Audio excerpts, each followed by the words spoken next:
Good afternoon, Senators. The Committee of the Whole is now back in session. Just so that I can recognize the Senators who are presently here, we have Speaker Cruz, Senator San Nicolas, Senator Esteves, Senator Will Castro, Senator Luis Muñoz, Senator Mary Torres, and Senator Tommy Morrison. Thank you very much, Senators, for joining us this afternoon. We still have the initial amendment that has been proffered, which would read, on the capitalized interest in an amount not to exceed $4 million. Any further discussion on this particular amendment? Senators, any further discussion? There's been an objection.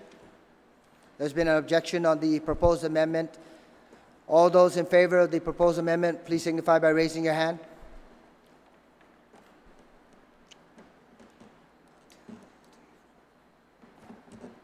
Amendment fails. On the subsequent amendment, which is to insert the phrase in sub-item 4 regarding the debt service reserve fund in an amount not to exceed $11 million. Any discussion on that amendment? Speaker Cruz? Senator San Nicolas, you're recognized on the proposed amendment.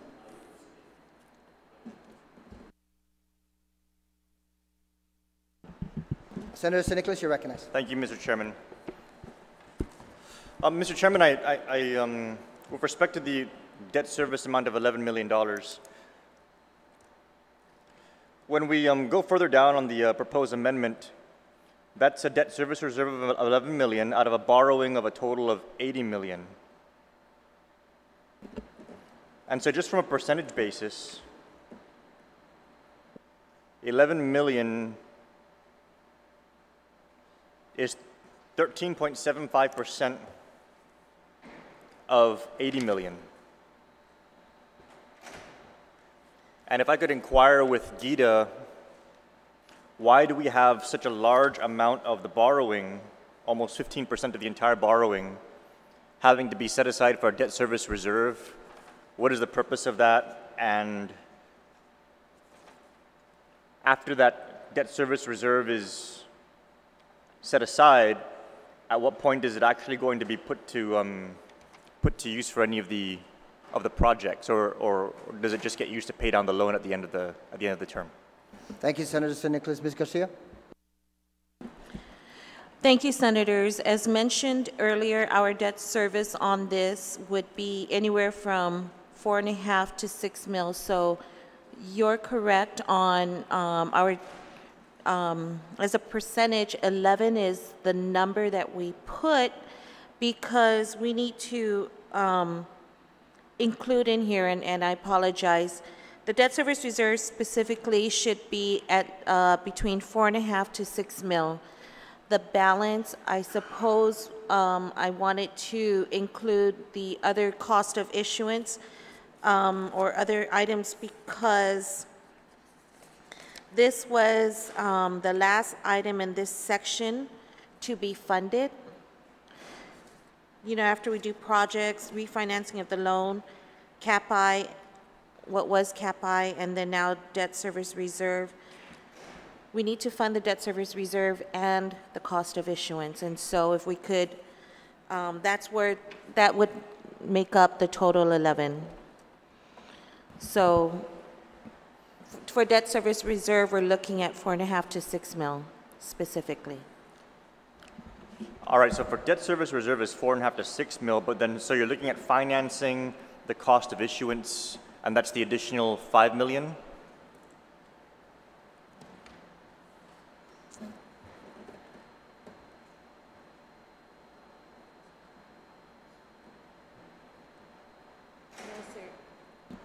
I'm sorry.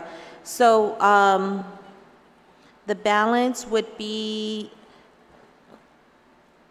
our cost of issuance is 2% of the par. So if we're looking at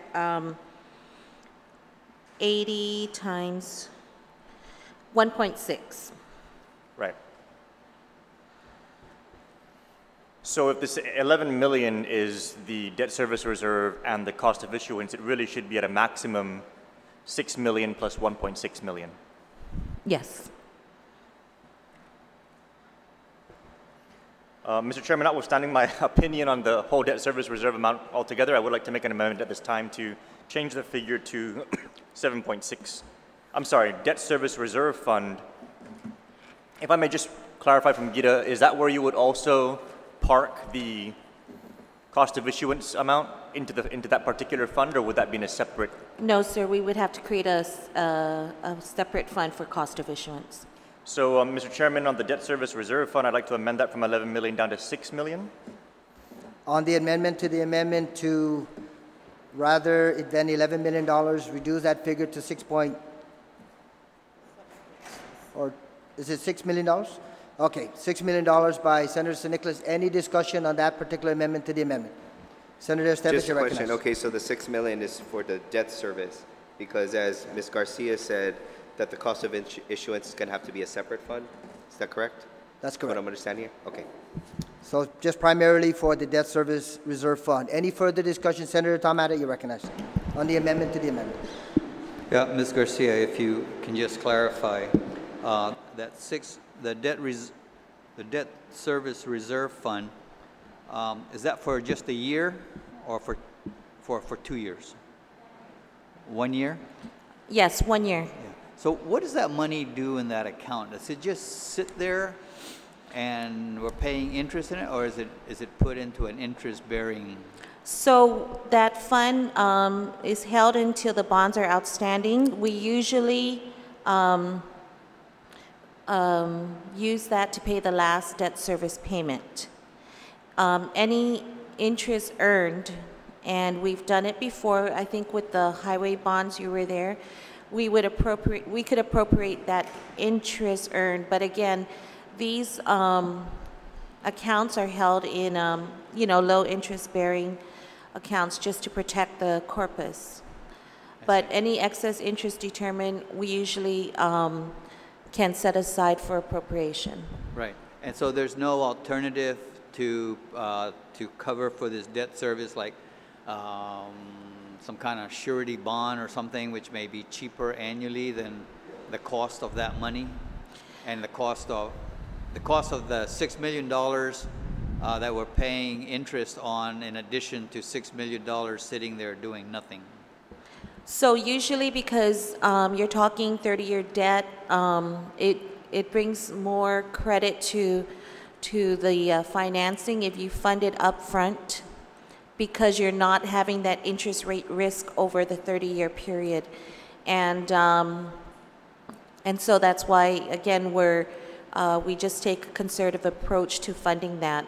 And any interest earned, again, can be appropriated for future uses. Okay, thank you. Thank you, Senator Ada. Any further discussion on the amendment to the amendment? Speaker Cruz, you're recognized. Thank you very much, Mr. Chairman. I'm glad that this amendment has been made, because when I first looked at it, I couldn't understand why we were going to be setting aside 2 years of debt service. And I really even have problems with borrowing for the debt service. I mean, I don't have my calculator, but 7% on 6 million over the 30 years is probably going to be, maybe you can give me the answer. I think it's probably 12, isn't it?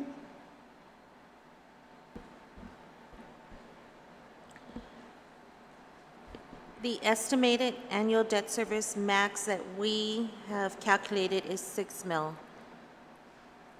As the Yeah, but I mean, the 6 million, if we borrowed 6 million to pay 6 million in that first year, you borrowed that under the 80, 6 million at 7% over a 30-year lifespan, how much would that cost us?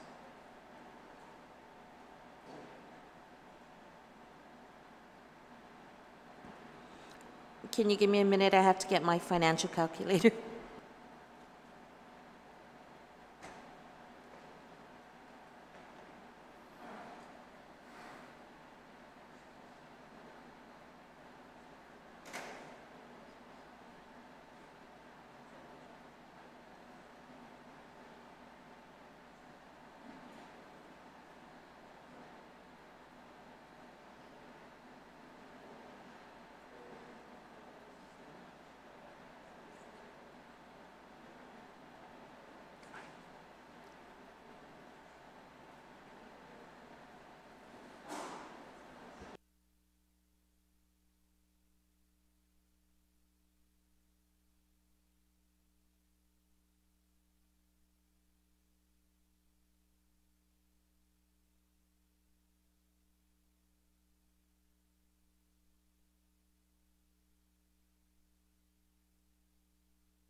Mr. Speaker, just for purposes of those who are watching, if you can just restate your question, and then she's about ready to present her response. My question was, we're borrowing $6 million, not to build anything, but to put into a low-bearing interest account at the bank so that the bond buyers are happy that we have the first year's repayment in a savings account.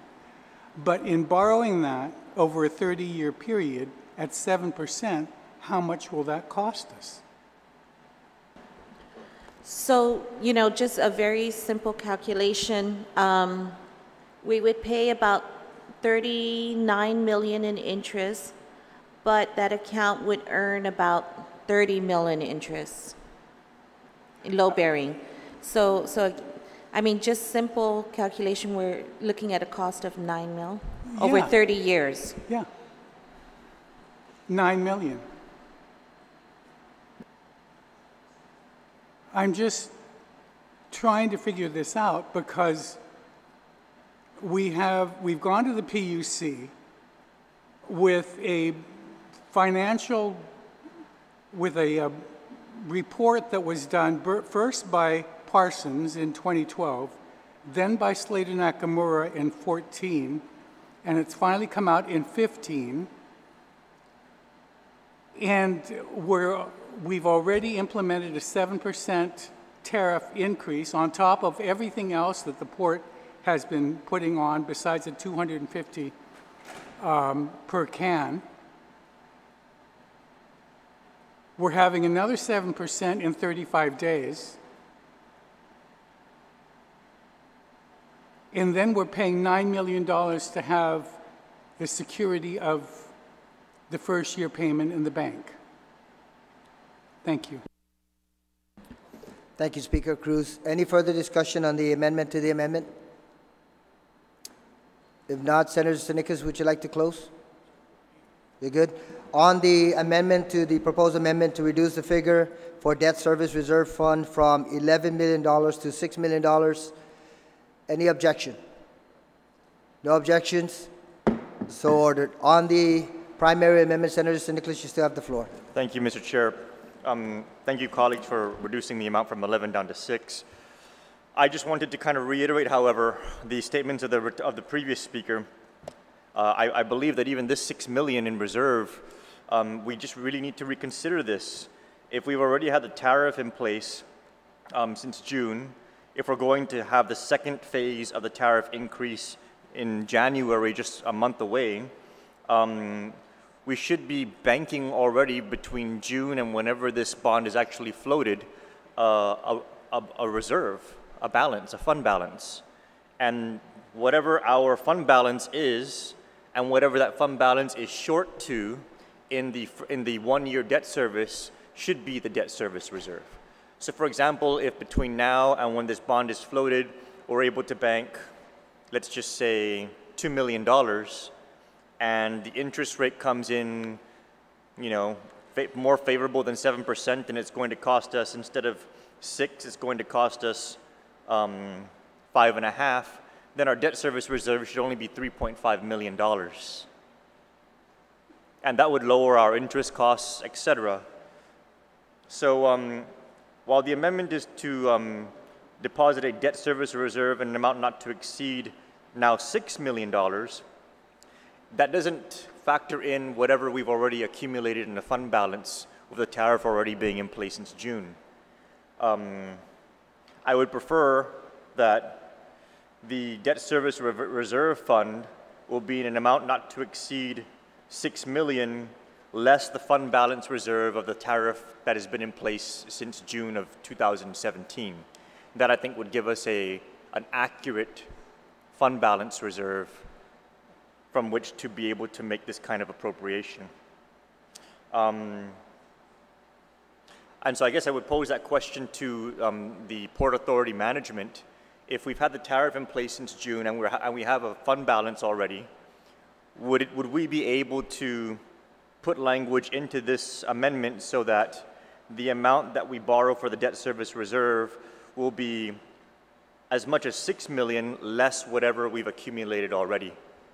And the whole point of that would be to reduce the interest expense that was talked about by the retiring speaker. Mr. Duenas? Sir, that would be possible, but it'll be tedious.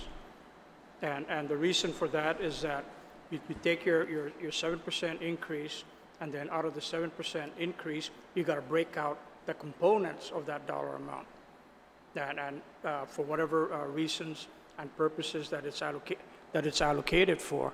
So, you know, it requires a whole system of calculation to get down to the to specifically how much of that increase is attributed to the debt service request. It's not impossible. I'm just telling you it's kind of tedious. I think that it's something worthwhile because the interest expense on even $1 million, if it's 5%, you know, over a 30-year period, comes out to a couple $1 million more in interest cost. And if there's a way that we can prevent ourselves from incurring additional interest expenses, you know, I think that that's something that's worthwhile, especially when it adds up to over $1 million. So if it's something that can be done, is this something that GITA is able to structure where if we have existing funds in an account like a balance, that balance will offset whatever amount is necessary to be borrowed to create a complete debt service reserve fund? Yeah, we could do that. Mr. Chairman, if I may request then, I would like to proffer that as an amendment, but because it's technical, if we could have the assistance of GITA and the port and perhaps our legal counsel draft up the language necessary for that to be an amendment that I would like to proffer for this particular section. And then I would defer that amendment for further discussion on this section. Okay, we'll come back to you, Senator San Nicolas, on that. On the amended amendment, Senator San Nicolas, your amendment would be an additional statement from the $6 million threshold that was just adopted, or are you looking at modifying that language? It would be something to the effect where a fund deposit to a debt service reserve fund in an amount not to exceed $6 million less the fund balance reserve.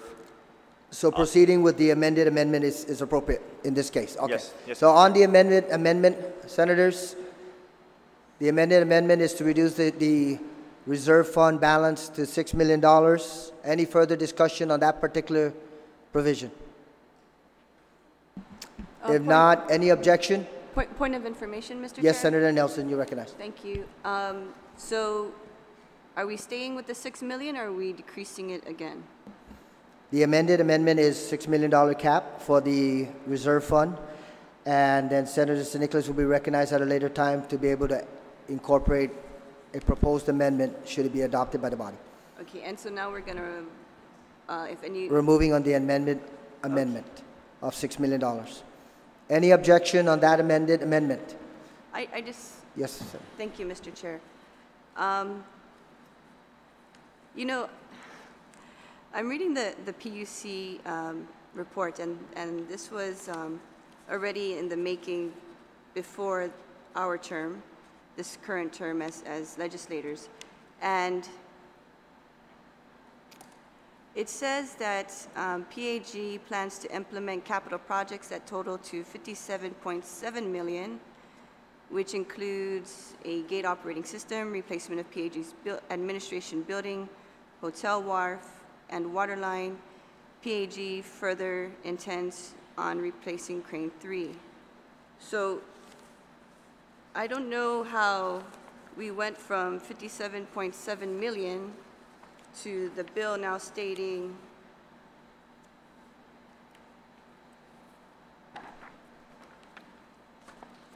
well, the amended version that we first had from the Budget and Appropriation Committee, I believe it was 70 million. So that's just a question I have before we move on the amendment of this amendment to the amendment to vote on it. Anyone at the panel like to respond to that? I think we responded to it yesterday.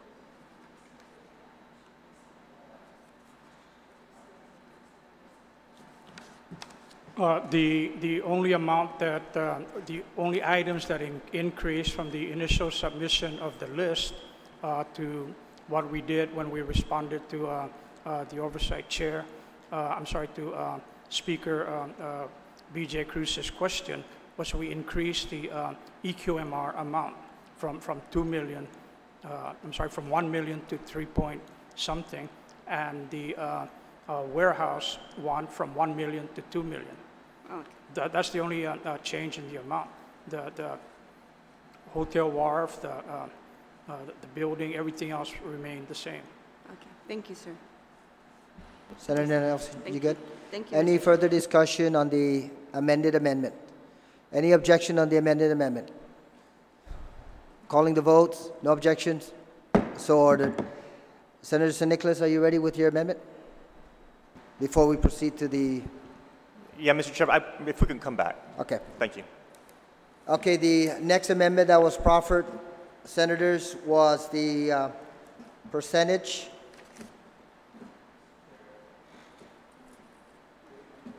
Yes, Senator St. Nicholas. Thank you, Mr. Chairman. With respect to the percentage, I kind of wanted to talk about that in line of the discussion that we had prior to our break. Okay, let me just highlight the amended amendment is adjusting, the proposal is to adjust the 6.5% cap interest rate to revert back to what was originally introduced, to 7%. Before I recognize you, Senator St. Nicholas, if I can ask Gita to make a statement on that so that, in fact, we're all on the same page, and then I'll recognize you, Senator St. Nicholas.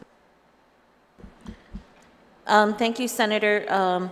As far as caps for other debt, which was a question posed earlier, for the Guam Power Authority, within their statutes, their bond cap is set at a rate not to exceed 9%. For waterworks and airport, there is no max rate. For the business privilege tax, again, that's a special revenue, 6.5%. For the hotel occupancy tax, the max rate on that was 7.5. And for Section 30, which is a higher investment grade credit, that was at a 5% max rate. So if you look specifically to autonomous agencies, GPA cap is at 9% for their bond financings. Thank you, Ms. Garcia. Okay, Senator St. Nicholas, you're recognized on the proposed amendment. Thank you, Mr. Chairman. Before I speak on it, I just wanted to raise to you, Mr. Chair, a point of order. I know that you're going down and you're breaking these up into separate sections to address. There is a section prior to this that amends the amount from 70 to 80 million. Did you want That's the next amendment. Okay, so we'll stay focused on this one then. Thank you, Mr. Chairman. I wanted to have a conversation about this increase from 6.5% to 7%, but we can now do so as well in the context of what was just shared by Gita. Just for the record, Mr. Chairman, I have been a very big critic of how we've set these caps in the past. And the reason is because these caps create what is called a blended rate cap. And so when you float a bond, just to make it simplistic, if we float this $80 million bond and we break it down into $10 million chunks, you can have practically any interest rate on each of those chunks, provided that the blended rate does not exceed 6.5%. What happens is sometimes the further out maturities have much higher rates. They definitely will have higher rates than the shorter maturities, but the fluctuation of how high those further out rates could be is pretty open-ended, provided that the shorter term rates drag down that longer term rate into the average. The problem is that those longer term notes are what we pay for over the longer term. And so if you float an $80 million serial bond with 8 $10 million tranches, and the first 7 tranches are very, very low rates, and the last tranche is a very, very high rate, if it all falls into that blended 6.5%, it follows the mandate. But the people of Guam will be stuck paying a very high rate on a very long-term tranche. I've always been a proponent instead, Mr. Chairman, of keeping our blended rate low as possible. Because what happens then is that creates the ceiling for what the longest tranche could possibly be. And in so doing that, we'll lower the interest expenses on our people. You know, when Gita comes back and announces that we were 200, 300, 400% oversubscribed for our debt issuances, that is not a good thing. That is actually a symptom of very bad pricing. It means that we were putting interest rates out into the market that people were four times over, falling all over themselves to try and get their foot in the door. We're overpaying. It's a systemic problem. Almost every bond we've floated in the hundreds of millions of dollars has been 200, 300, 400% oversubscribed. And it's because these caps are too high. Now, in that context, if the whole point of us trying to move this measure forward rapidly is to try and catch the triple tax exempt status that hasn't changed yet because the Trump tax reform I'm sorry, haven't been Senator passed. Nicholas, I'm going to have to jump in there. Like was mentioned a little earlier, the initial discussion and conversation with members of the legislative body originated back in February of this year. The committee had an information hearing in which much of this information was presented, then the public hearing on the proposed measure, and subsequent discussion. So it's not speeding this particular legislation. As a matter of fact, the chairman of the committee that had the legislation in his committee insisted that, in fact, we delay any discussion on this until this time so that he can acquire additional information and review all the information that was being provided by the Port Authority of Guam. So from the date of the public hearing to the date that I wanted to see if we can get it on the floor to today, this is more than sufficient time that has lapsed. So it's not rushing this measure. Perhaps in this particular case, it's more or less seeing it in writing and being able to discuss it on the floor. So I just wanted to clarify that this is not an issue that was rushed unnecessarily. Thank you, Senator Nicholas. You still have the floor. Thank you, Mr. Chairman. I'm not trying to imply that the measure is being rushed, but what we did talk about a couple hours ago was that the reason why getting this thing passed now as quickly as possible is to try and catch that triple tax exempt window that's still open. But if that's what we're trying to do, then why are we raising the cap? If the intent is to catch that triple tax exempt window at a lower rate, then we shouldn't have to raise the cap. So in light of those two facts, if we're still trying to catch this window, and in light of what I believe has been a historic, very, very bad pricing environment, I definitely object to the raising of this cap. I think that we should be evaluating our issuances a little bit more closely, keeping our caps tighter. Because being 200, 300, 400%, maybe 200% oversubscribed isn't so bad, but 300, 400% oversubscribed, that's definitely not something to celebrate. So just presenting those facts, Mr. Chairman, I would like to object to raising it from 6.5% to 7%. Thank you very much. Your objection is so noted. Ms. Garcia, you wanted to comment, and then senators, if there's anyone else that wants to be recognized, please signify.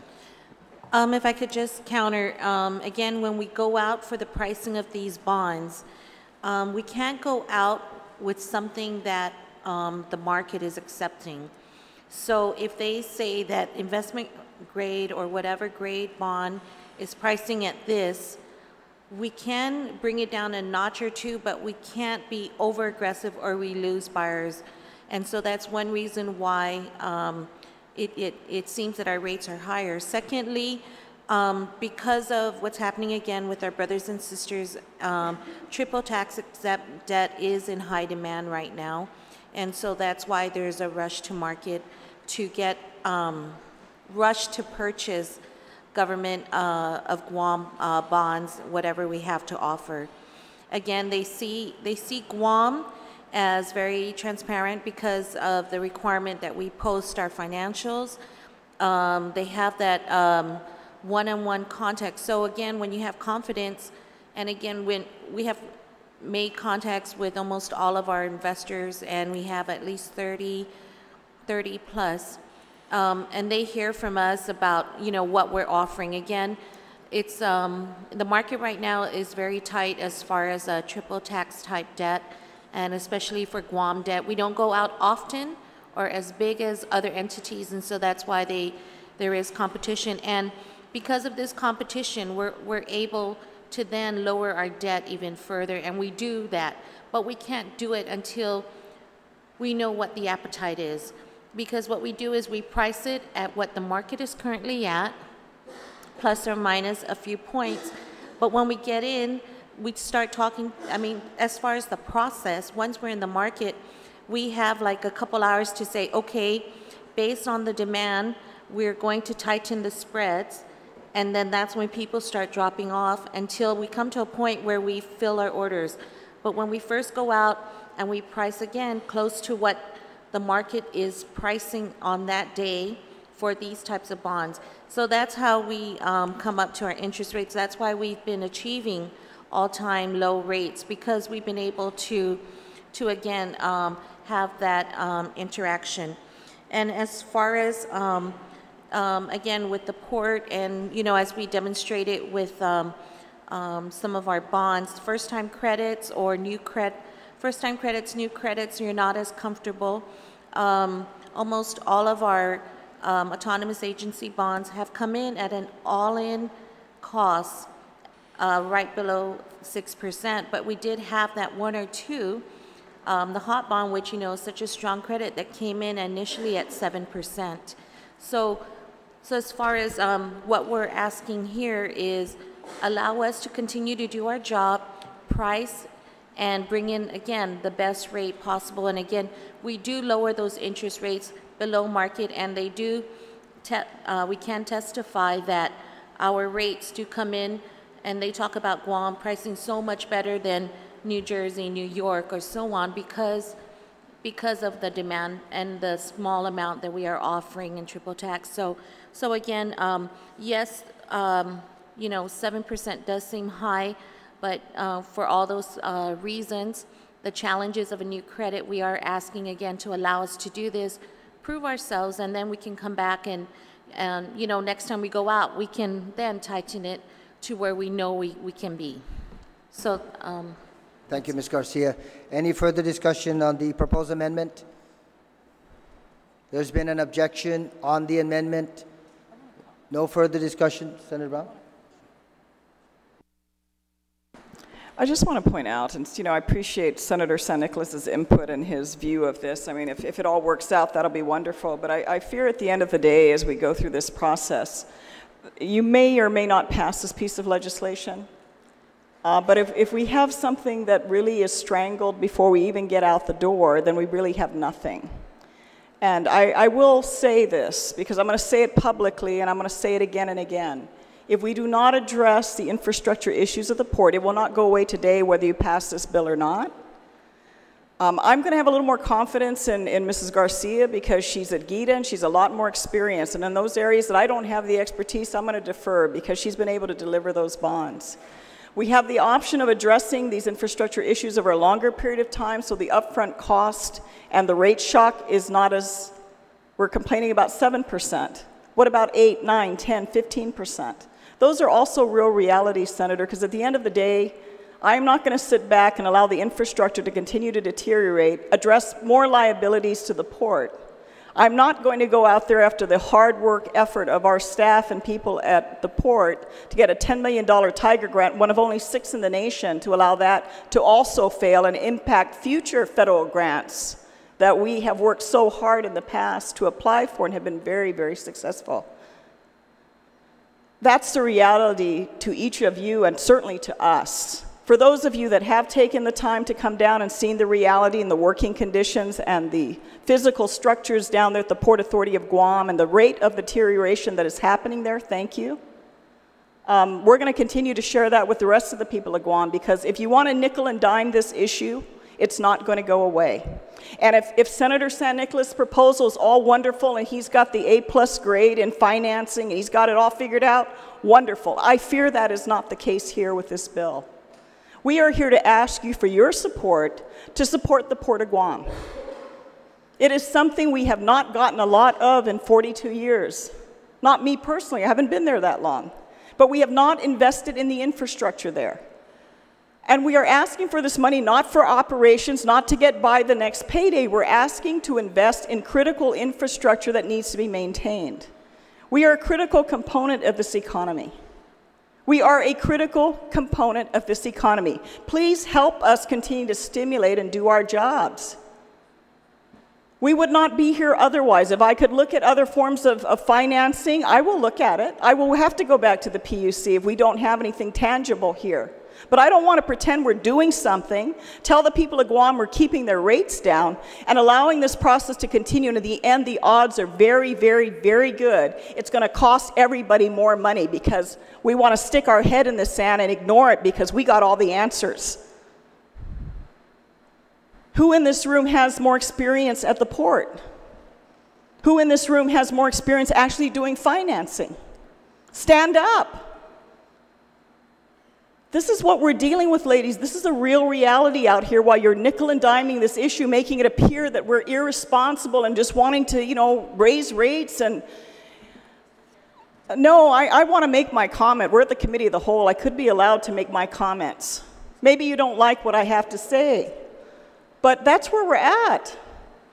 And right now, I'm getting the impression we're going through the motions. Maybe we'll spend the rest of the afternoon, and then we will end up with nothing that we can walk out of here with and finance to get the resources that we need, the money that we need to do and address infrastructure issues that have been ignored for very, very, very long.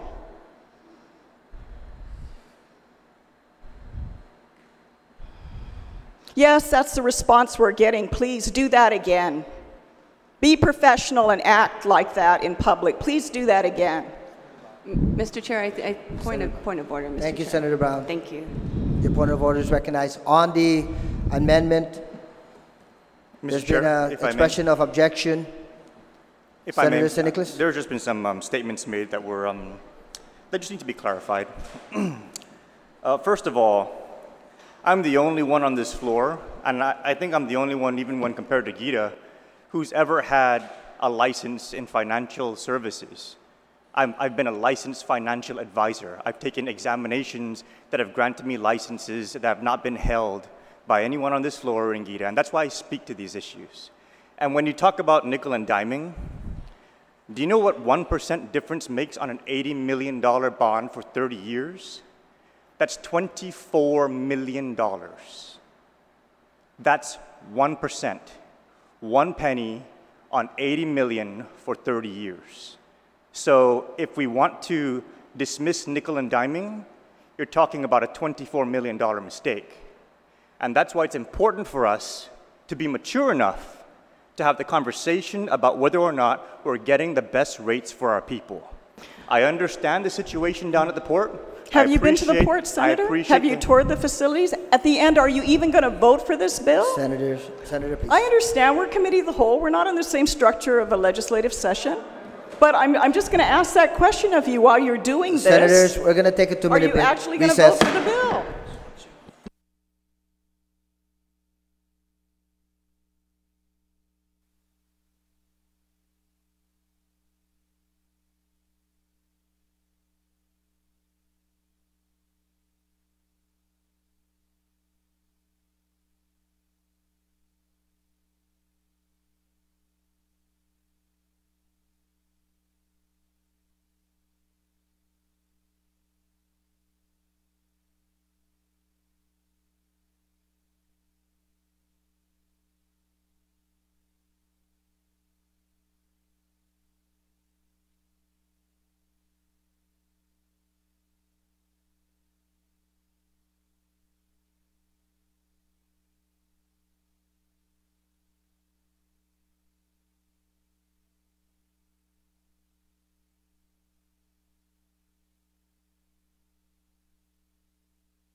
Good afternoon, Senators. The Committee in the Whole is hereby reconvened. There's an amendment on the floor, and that is to consider the adjustment of the cap of 6.5% per annum to 7%. There's been an expression of an objection. We've concluded all of our discussions on this matter.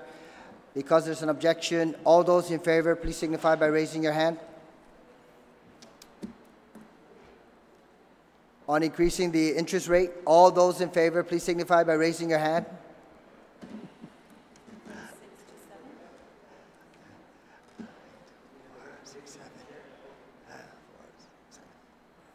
Amendment fails. Moving on to the next item on the agenda is the adjustment of the figure from 70 back to the original figure of $80 million. Any discussion on this particular amendment? Mr. Chairman, Yes, if you could Senator. just clarify that with the last amendment, so we are back to the 6.5%? It remains as is. Yes, that's correct, Senator. Thank you. Thank you, Senator Ada. On the proposed amendment, $70 to $80 million. Any comments from the panel before we proceed with the vote? If not, Senator Espadon, you have a question or comment? Any discussion? Speaker Cruz, you're recognized. Mr. Chairman, I'm still trying to figure out exactly what you're going to use the additional amount. We added all of the projects that you said you wanted, and we came up with 65.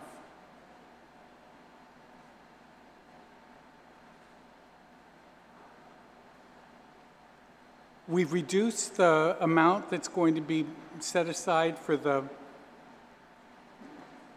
CAPI or whatever from 11. I mean, I just can't believe the number keeps changing. 11 to 6.6. So what is the additional amount going to be used for? And can we now get a breakdown of what the 80 is going to be used for if we're going to take it up to 80?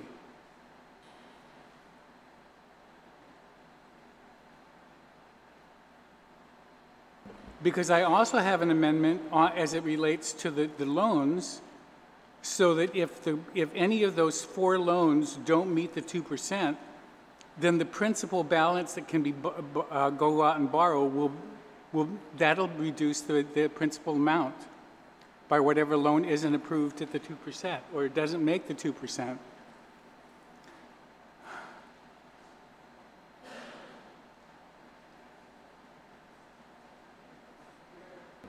Mr. Speaker, if you take a look at all of the items on the itemized projects, inclusive of the loans, you highlighted, it all adds up to approximately $65 million, plus the cap I, and then plus the $6 million, which is the debt service reserve fund that was approved by this body, and then the $1.6 million, which is the associated costs. So if you add all those figures, I would prefer to have anyone from the panel respond specifically, but those numbers incrementally increase closer towards the $80 million.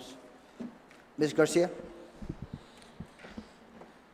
Thank you. And again, just sitting here today, we have a project list of 65 mil, 6 mil reserves, and a 2% cost of issuance, which we estimated at max 1.6 mil. Oh, wait, can we just correction? The projects are 45. Sorry, I was including The loans? the loans Okay. for a total of 65. Okay. And so What was the cost of issuance? What was that? so we are asking at 2% of the par. So I've estimated that at 1.6 mil.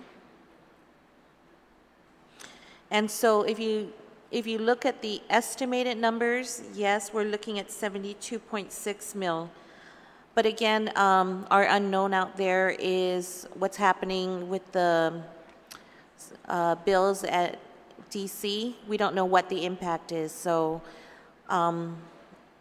that's where we're looking for flexibility. Will it increase our financing and make everything taxable? We don't know. So that's just where we were asking to give us that ability to fully, we're going to fully fund only the 65 mil and only the reserve requirement and then only the cost. And so we wouldn't borrow more than what it would require to fund these accounts.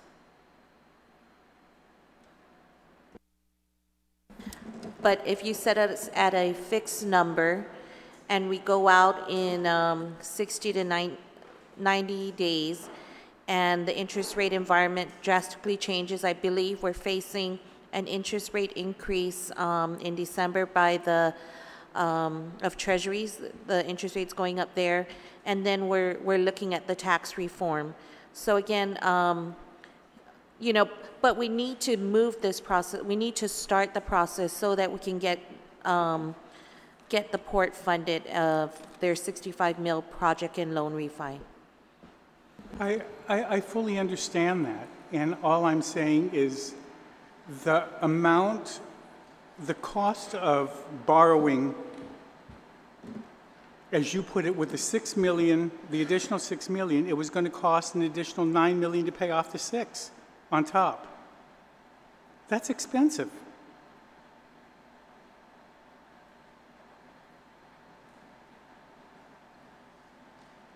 And so all I'm trying to do, I mean, and for the listening audience, it's the difference between when you're buying a house of coming up with your 20% that you have and borrowing only 80%, as opposed to borrowing 100% of the house. Because when you pay the mortgage of that 100% over the 30 years, not only are your monthly payments more, but the total amount that you finally pay is more.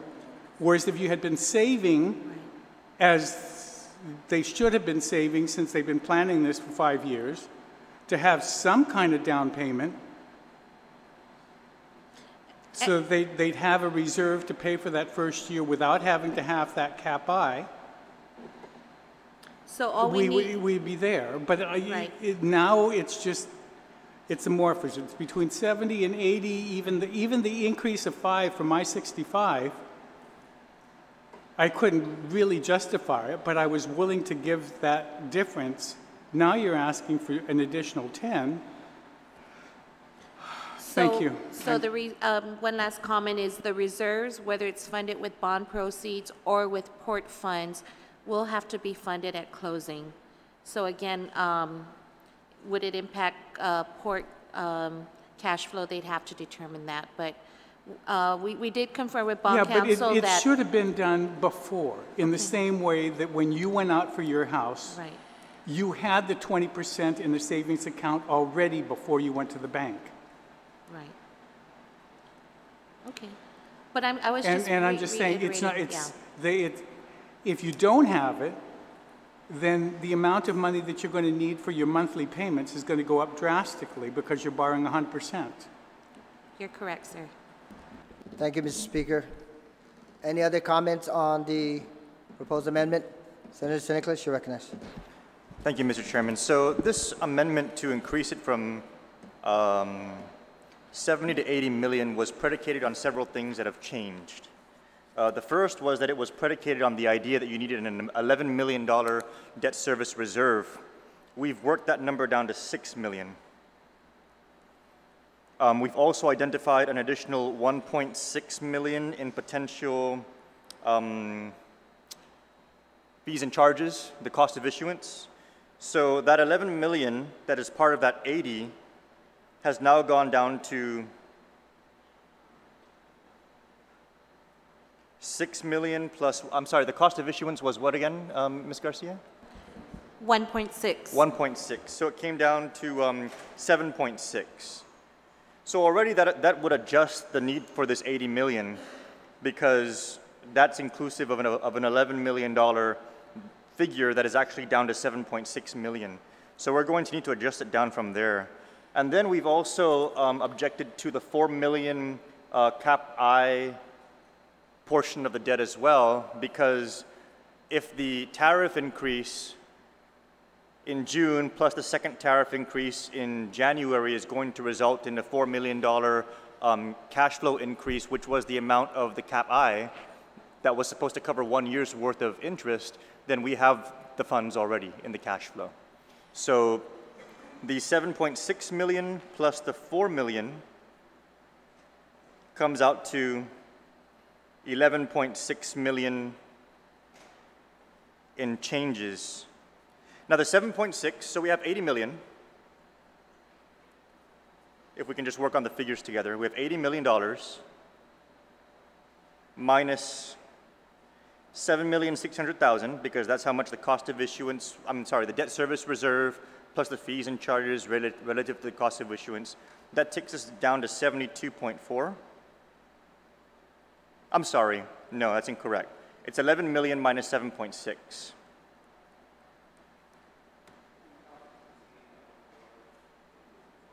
So it's 3.4. It's 80 million minus 3.4 million minus 4 million.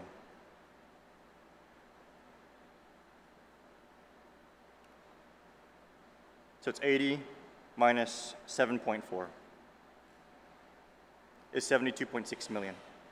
So at this point, the total that we would need to amend this to is not up to 80, it's up to 72.6.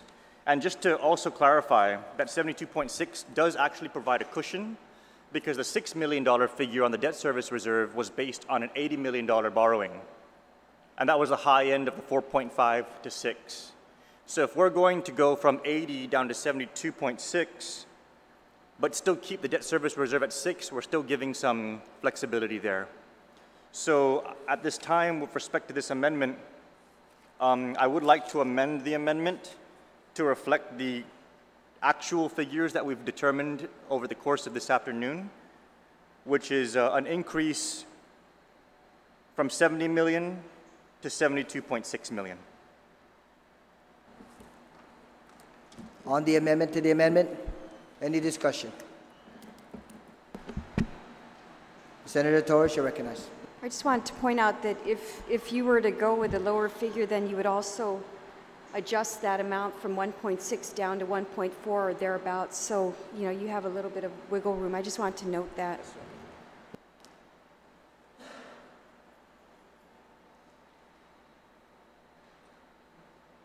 Thank you, Senator Torres. Any further discussion on the amendment to the amendment? Mr. Chair, yes. just real quick. Senator Esteves. Point of information with regards to some of the calculations.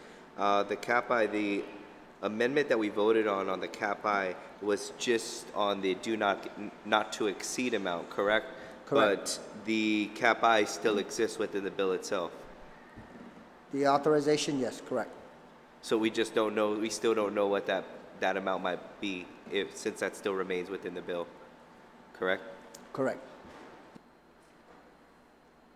Do you have an amendment? Actually, we have an amendment to the original amendment. Speaker Cruz? I've circulated an amendment which addresses the 2%, and if the 2% is not made, then the principal shall be reduced by the amount of the loan. I'm just trying to figure out, should I proffer it now or should I proffer it after you pass this? I will entertain your amendment when we conclude our discussion on this. Thank you. Thank you, Mr. Speaker. Any discussion on the amendment to the amendment to reduce the figure from $80 million to 72.6? Senator Esteves, you're recognized.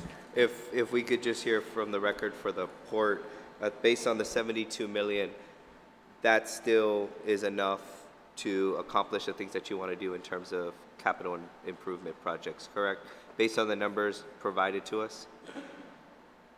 I mean, Senator, from the very beginning, our base numbers really have never changed with regards to the projects. It was as a result of the public hearing that actually increased the amounts of additional needs of upgrade in the warehouses.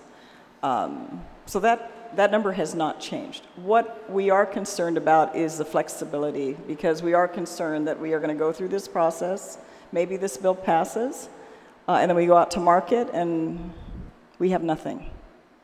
We're not trying to get up to 80 million if we don't have to. If we could do it for less, we'd love to do it for less. But that decision is not going to be made by the port or by GITA.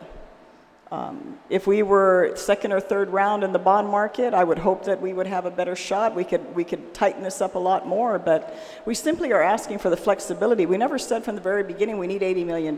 We need up to the possibility, depending at the end of the day, what those costs are going to be, and we don't have that answer. I don't think anybody in this room will have that answer until we actually go out there, but to not give us that flexibility, we're going to go through the motions, and my fear of this whole process already is that we're going to end up with a bill that we really can't do anything with.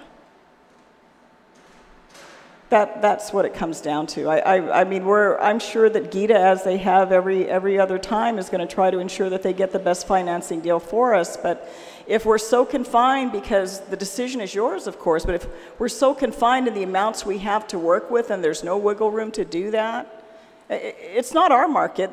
We don't make those decisions. And to give us no flexibility to do that, knowing that we're going to try to get the best, because at the end of the day, it is not the Guam Legislature, it is not a burden on the general fund, it's going to be paid for out of port revenues. We're the ones that are going to be paying this at the end of the day, so why would we want to have to pay more than we have to?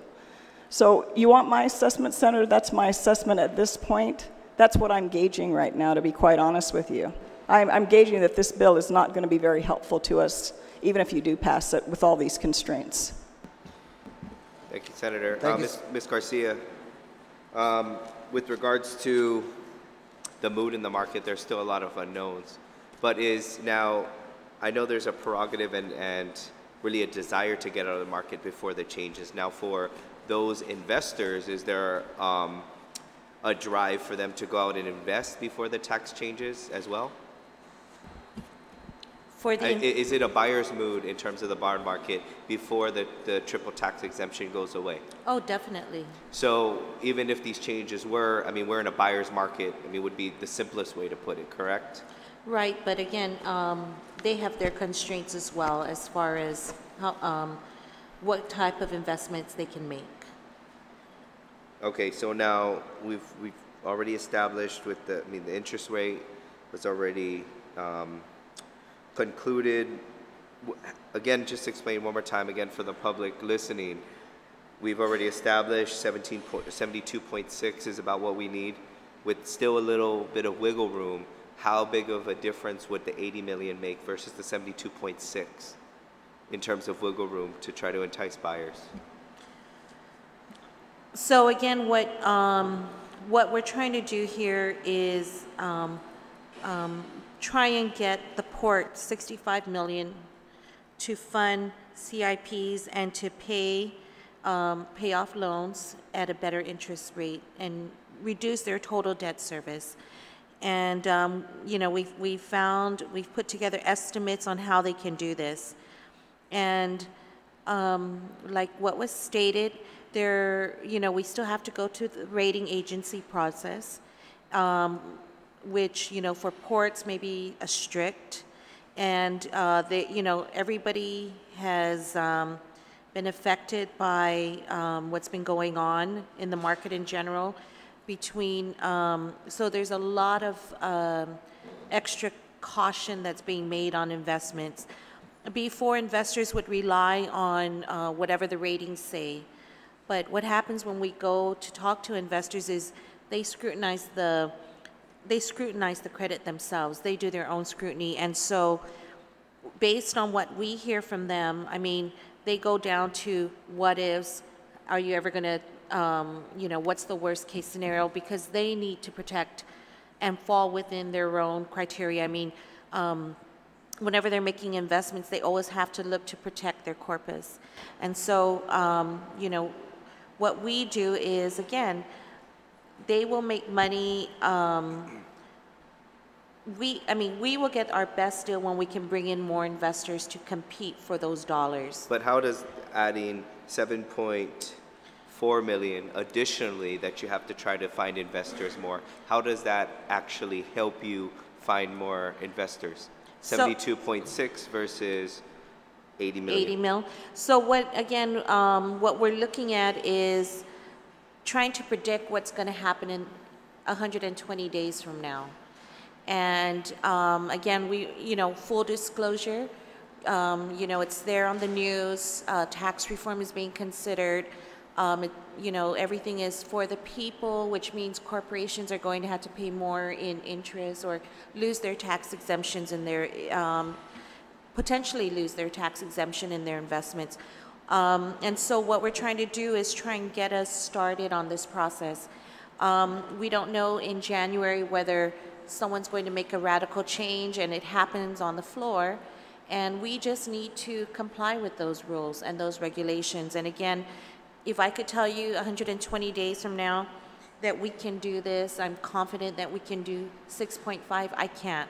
I could tell you I'm confident we can do 7, I'm confident, you know, but, and so, you know. Well, I'm asking like, about the dollar amount, right? Yeah. We've established 72.6 is what's needed. That includes everything what you need to do to get out there to the bond market, including cost of issuance, and the reserve fund. Okay. But what I'm asking is the additional money to the 8 million, how can that flexibility help you? Are we talking about additional costs associated with you getting out to the market?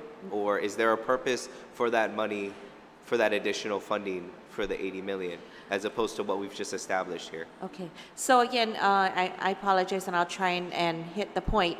It depends on what interest rate we get for the short term and long term.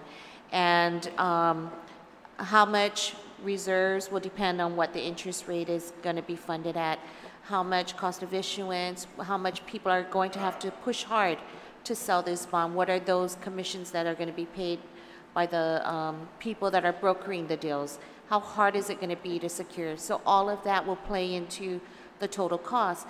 And like I said, we've been successful in lowering it, but having, again, that cap, even though we're not going to borrow it, because we don't want to pay extra debt service. We want to, you know, we just want to fund the 65 mil. But having that will allow us to, you know,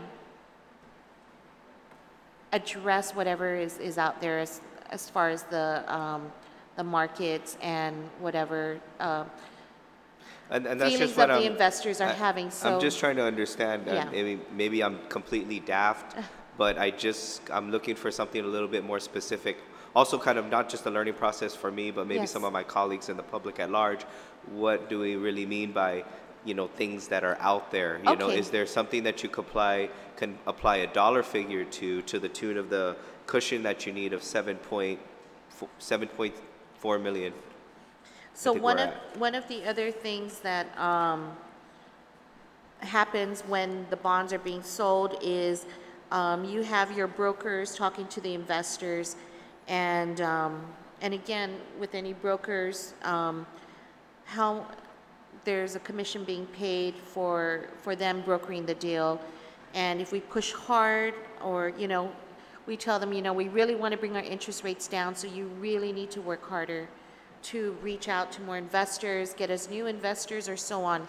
That that also becomes part of what we call our whether it's a bond, you know, as part of a cost of financing. So again, it's, you know, the last thing we want to do is borrow 80 when we only need 65. But again, not knowing what these interest rate costs will be on us, not knowing how hard it will be to bring investors to the table will be a cost that we face. And then just in general, that's the basic premise that we're looking at. Okay, now I can kind of put a dollar figure to it. So getting brokers, talking to specialists, trying to get better interest rates, consultants, whatever you need to do. But is that within that price range? I mean, I know you need flexibility, but to the tune of 7.4 million? Is that, I mean, is there any possibility we can spend, I mean, because flexibility means you can either do the extreme low or extreme high. Obviously, you know, we're trusting you'll find the best and most economical price. But what we're approving right here is a high, so automatically I have to plan worst case scenario, that if you're saying you need flexibility, I'm assuming that there's a chance that you're going to need flexibility up to 7.6 million to get this bond for 65 million to do what we need to do with the port. Right. And so I'm just wondering, is there any way to get that down a little bit, or based off the cushion we've discussed already with bringing the percentage down on the max interest percentage, Right. is there enough cushion there? Like, what are some of these costs associated? I mean, I know you mentioned one. I Right. don't think a broker is going to cost 7.6 million. I'm hoping No. it's a little bit lower. So is there something you can do to help us maybe find a happier number to where you're comfortable with the cushion you get, and we're comfortable knowing that if you spend the maximum amount in executing this bond, that we feel comfortable as well? So, senators, we're out there. We're with Port. We're with, Port has to be accountable as well to PUC on their rates, and we will do our best to bring that cost down. Again, it is not our intent to borrow 80, but again, worst case scenario, we don't know, and so we've pinned here today is 72.6. If we take it to 75, can we work with that? We'll work with what you give us, and we'll just report back to you. It's hard again to say what's going to come out on Congress, what the appetite of the investors will be. We're just, again, our best guess is this, and we're all here to try and, we work really hard to get the best deal for the government. But again, the worst case is to go out there, appetite's really tight, and, this is the best we can do, and then we have to stop the bond process to come back for more. But it is kind of a buyer's mood out there, right? Are people trying to buy up and invest in these today? If we were going in the market today or in December, today there would be a nice appetite, as from what we gauged from Waterworks that we just completed today. January is a different environment, but we're hoping that with all the economists and the people that review tax laws, that we are on the right track.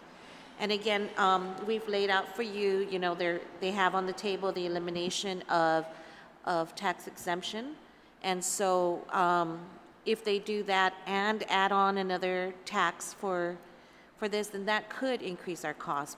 Again, January will be a different time, but we need to start the process so that we can at least get our foot in the door, get our process started, and try and get this bond done as soon as possible. In your experience, what kind of cushion have you needed? Like what percentage or what variance would you need? I mean, in your time, you've had the experience to say you plan for 2% for cost of issuance. Usually, you get it lower. I'm sure you've planned for, I guess I would say, related expensive in terms of specialists, consultants, brokers. Do you have any percentage base from any historical basis that you can base a number on? Senator, I've been working on every bond deal since 2001. We've been blessed to have, the 90% of the times we've gone out, we've been blessed to have strong demand. There was one time we went out, and when the housing crisis happened, and everybody just was pulling out of the market, and so we couldn't close our deal. And so I'm just saying that we're very optimistic, but we always plan for the worst. So that's kind of where we don't believe we're going to need the 80, but if something happens, we need to be able to move quickly, because if we're out there and we need, you approve 72.6 and we're at 73, we're going to have to stop, come back for another process, which we respect, the 1-month process to go through the public hearing session, or 2 months. When we go back, it may cost us 85 mil. So I think that's where we want to start the process and move in a positive direction, and we believe that this 80 mil parameter is worst case. If you bring us down, to 72.6, I can't guarantee that in in February, March, we're going to not come back and say it's not enough. Things change. So that's why we're saying 80 will be our worst case. 72.6 will be our, you know, our good, better, best, you know. Yeah, so it's right kind of now, a- it's kind of a will be big our range. best. Our best will be we beat ourselves. And that, you know, that to me is, you know, what we want to do. We want to beat ourselves, Okay. but we still got to plan for what ifs. And Thank you, Mr. Chair. Just a couple quick notes. Senator Director, I do understand the port is paying for this in the long run. So, I mean, I'm not, that fact is not lost on me. But again, you know, I just want to understand the differences because there's some pretty sizable differences in terms of the numbers we're talking about. And just if I can clarify one more time, my colleague from Dedito, what was that cushion at 72.6 we had established? Well, Mr. Chair, there's several things that need to be clarified. The first is... The amendment to the amendment is $72.6 million. Correct, and we had discussed in committee of the whole, in getting to that 72.6, there was still a little room for cushion for GITA. I just want to establish again what that number was because it may determine how I vote on this amendment or whether I might potentially go up just a little bit or if maybe we can come to some kind of agreement to what would be comfortable for them to still have flexibility without really giving a high maximum. Senator Nicholas, as the sponsor of the amendment to the amendment, would you like to yield? Thank you, Mr. Chair. Yes, there's several things that need to be clarified, and I appreciate the question from the good senator. The first is, if there is a lack of demand for an issuance, raising the amount that they're authorized to borrow does not solve that demand problem. The only way you get more demand for an issuance is by increasing the interest rate. So whether it's 72.6 or 80, if the demand isn't there, the demand isn't there. Now, the reason why we got to 72.6 was because the number of the $11 million turned out to just be an erroneous figure. The testimony from GITA themselves was for 80 million. 80 million. All they needed was 6 million in debt service reserve and 1.6 million to go out and cover all their costs for that. So that's where the difference came from. We're still funding that exact amount. We're still funding the 1.6 and we're still funding the 6 million. So they definitely have more than enough to go out and cover their costs for our $72.6 million issuance. If it was enough to cover an 80 million issuance, it's enough to cover a $72.6 million issuance. On the issue of demand, if there's a demand problem, that's when the interest rate has to go up. The interest rate, however, they're saying 7% was satisfactory. We've kept it at 6.5. If on the 11th hour, and it has happened before in GITA, on the 11th hour, they're out there about to float the bond, and it turns out that there's an interest rate issue, this body can be convened immediately to adjust that interest rate level up. I do think that that's happened once before, if I'm not mistaken. it happened once before, but since then, I believe bond issues are not considered life-threatening, and so you would still require us to go through the public hearing. You know, and that was another time. I see. So, but as far as the question of whether or not the 80 million or the 72.6 million is adequate, it's not relevant with respect to them being able to go out and float the bond. The only thing that they would need to adjust in order to get more buyers is to raise the interest rate if it's necessary. Thank you, Senator Nicholas. Any further discussion, Senator Esteves?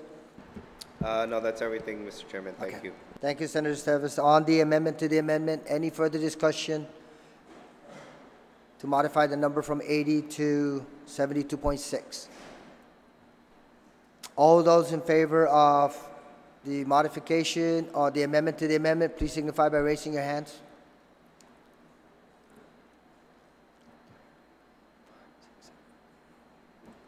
Amendment passes. On the amendment as amended, any further discussion?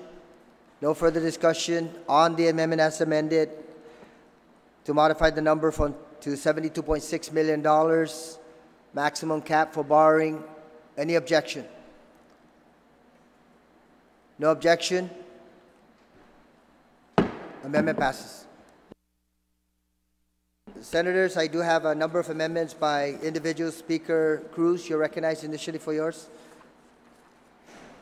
As long as we're in this section, Mr. Chairman, all I wanted to put in was that in your list of amendments, or that full thing, that the total borrowing would be reduced by whatever loan does not make the 2%.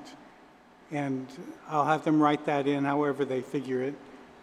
All I really want was that last two lines here. The principal amount authorized in this section shall be decreased by the principal amount of the prior loans which did not yield such requirement. All right? Sorry, Speaker Cruz, do you have your amendment circulated? Yeah. It's This is on page 47? Yes. 47, line 9? Yeah, forgetting the first part of it, but just using your amendment, I just wanted to also include Everyone have a copy of the amendment by Speaker Cruz? Okay. I'm sorry, Mr. Speaker. You may proceed. I just wanted to piggyback on yours, on the 2%. You already have the 2%. But I also wanted the principal amount authorized is decreased by the principal amount of the loan that does not make the 2%. All right? Because I would hope that by now we know which ones are, but we obviously, for some reason, don't. Okay? Thank you. Thank you very much, Mr. Speaker. And I just wanted one other clarification. Yes, Mr. That Speaker. these bonds are not repaid by the port. Nobody at the port reduces their salaries to pay for this. These are paid by fees paid by the consumers and by the shippers, and if the amount of the 7% is any indication of $2.5 million, this difference is just 7%. And I just wanted to point out that every million that we borrow costs us $2.1 million to pay back on top of the million. That's why we're trying to get it down, because it's $2.5 million, and $2.5 million is 7% interest. At least that's what they're saying the 7% has garnered for them. Thank you. Thank you, Mr. Speaker. Any further discussion on Speaker Cruz's amendment? Any objection? No objection? So ordered. Clerk, do you have copies of the amendments? Okay, we have other senators that are going to proffer amendments. Speaker Cruz, did you have anything else you wanted to proffer?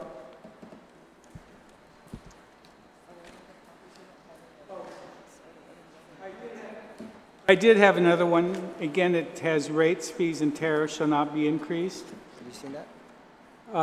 After the discussion of a 7, a 1, 1, and 1 increase, and this has been, as you said, we've been discussing this since February, and if I look, I went on the PUC website, and this has been discussed since 2012. I would hope that with all the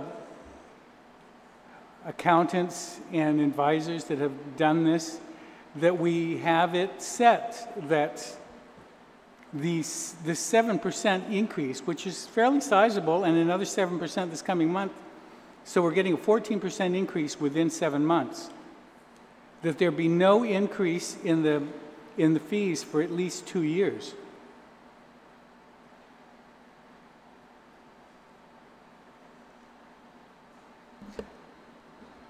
Thank you, Mr. Speaker. Any discussion on the proposed amendment by Speaker Cruz? Senator Brown. I just want to raise for the record, because I do want to raise this for the record, because I had assumed with the creation of the PUC that the legislature was getting out of the rate-making process and interfering in the rate-making process. In the event something else comes up at the port, we cannot address that rate with the PUC? I thought the whole intent of creating the PUC was to depoliticize the rate-making process. And now we're going to say, oh no, you can't do this. And what if we go to the bond market and we're not able to borrow the money and we're not able to address the infrastructure? We have no option to go back to the PUC to address the infrastructure needs that are urgent and necessary? I'm just going on the record, Senators. I am objecting to this because if we're going to get back into the rate-making process whenever it's convenient for us, we're politicizing the whole rate-making process. That's exactly what we're doing here. Maybe today it's the Port Authority. I don't know. Maybe tomorrow you might want to get back into the rates of the utilities with GPA and GWA. Why don't we forget the CCU? Because we created that too, to depoliticize the process so the operations of those agencies can be focused and invested back into those agencies. That's what got GPA in the whole mess it was in before, because we were keeping the rates down and not addressing any infrastructure upgrades or improvements. So I have to tell you, I totally object to the whole idea that the legislature now wants to get back into the rate-making process. I would really like to know what you're doing to help us, because I don't get the feeling here that you're wanting to do an awful lot to help us here. I think you want to constrain and limit our ability to address the upgrades and infrastructure needs that we really need. Because, Senators, these issues are not going to go away when we walk out of session today. They're going to come back to haunt all of us in this community. I just have to object to this. I just can't believe now you want to get into dictating. Here, we're going to pretend we're helping you, but oh, by the way, we're going to constrain you from even addressing any other issues in the event this bond doesn't move through. What other options do we have to address our infrastructure needs? Because those issues they're irrelevant now. We're not planning for 2 or 3 years from now with the repairs that we need to do. So I hope you seriously think about what you're doing. Seriously think about what you're doing to start interfering in the rate-making process that we've worked so hard to try to remove from the political process here. Thank you, Senator Brown. Any discussion on the proposed amendment by Speaker Cruz? Senator Esteves, you're recognized. Thank you, Mr. Chairman. I have to object to this amendment.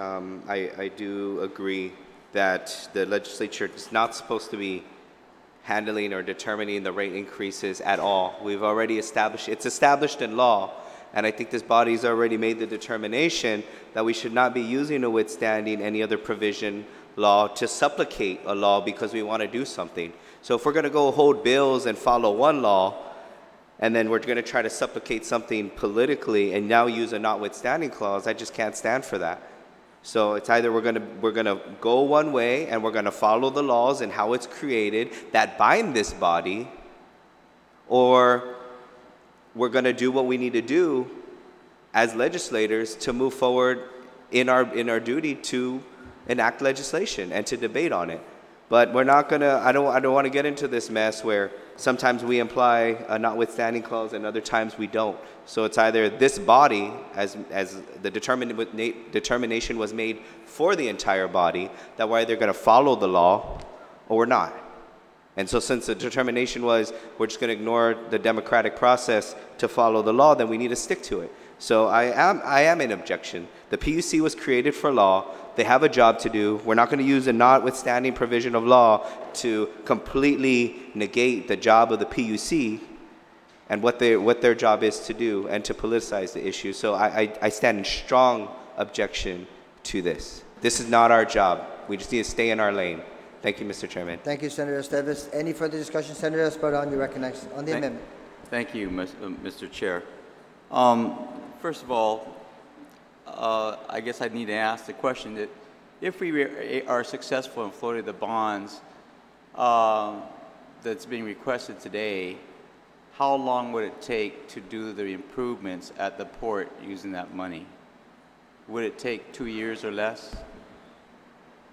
Senator, assuming that we are able to move forward with the bond and we're looking maybe April, May, I guess, Tina, you can give me a more exact figure. I'm just guesstimating around that time if we're able to actually have funds turned over to the port. At least some of the smaller size projects, we can commence the process of doing the bids once the funds are available and in our accounts. It's simply meeting the timeline requirements of going out, making the announcements, evaluating the bids and making a selection. I mean, those things can commence by next year. If we facilitate the process sooner, which we would desire to do, we could do that.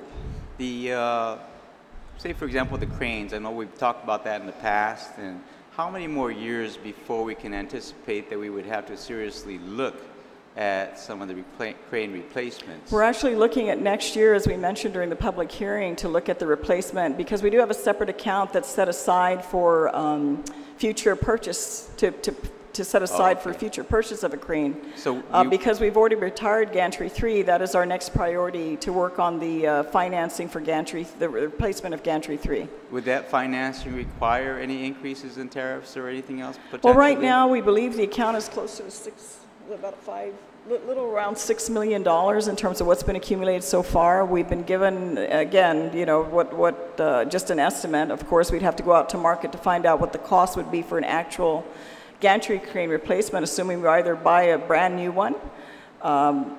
We've been given estimates of between $11 to $12 million.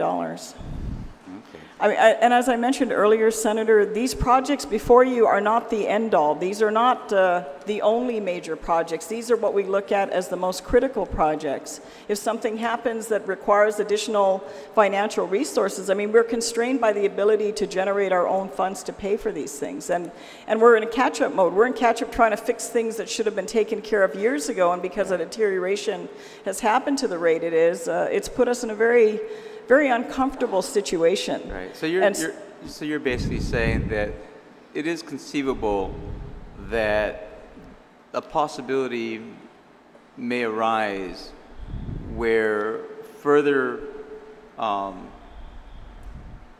repair and projects it's very possible could have to be made at the port within the next 2 years, where you might be required to have to go before the PUC to ask for perhaps an increase. Would that happen even though right now you're in that is it a 5-year mode? I mean, we're not looking that we may. I mean, I don't think we have any plans to even do so. I mean, we will continue as required and ordered by the PUC to provide them the updates on where we're progressing, what our finances are, whether or not this bond issue moves through. We are not anticipating that, but in the event there was, I don't know why there's a need somehow to constrain our ability. If we can justify, as we do, I mean, it's not a casual thing to go, PUC, hey, we think we need this, can we have it? And they say, sure. Right. I mean, my goodness, every time we say hello, we get charged to do that. Their consultants have to talk to our consultants. They have to evaluate, they have to assess, they compare our ability, where we're at. Right. It's a very time-consuming process to review our capabilities. Even the PUC has told us that they don't believe we're asking for what we actually need. I mean, they ordered us for this 5-year tariff, to present this 5-year tariff to them. I mean, we're not wanting to increase anybody's rates, but at the end of the day, there's a cost to operating the facility, and it's a sizable facility. It's a facility that's been around for 50-plus years. It's a facility that's in continuous deteriorating conditions.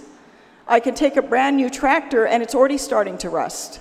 Right. So my point is, I don't see the logic in wanting to pretend you're helping us. I'm not saying you per se, Senator, but pretend we're doing something for the port, we're being financially responsible, making sure. We do not want to spend more than we need to, right. But we also know we need to address these facilities. And the odds are, if we don't address them sooner, the later we put them off, the odds are fairly good, Senator, it's going to cost us even more. My desire is, I don't want to get us to a crisis situation when we can't control the repairs that need to be done. And as you know, every time that happens, it ends up costing more money. Right. I think we've been transparent in our finances, in our audits, in our federal grants that we receive. We've accounted for it. We built the port to a point where we're financially responsible. We're a low-risk auditee. Senator, if I may, I understand. We all understand. But my point is, this type of legislation, I mean, you're giving us a poison pill if this is what we're also adding into the legislation. Yeah, I'm not really sure it's a poison pill, and the reason why is because I think you need to also perhaps understand what some of the members of this body are saying, that there has been an increase in the tariffs, which would increase the cost of goods to all the consumers, and then to further seek it, and yours is not the only agency or instrumentality in which costs are going up. We will be entertaining also a GPA bond financing. The governor wants to talk about the hospital.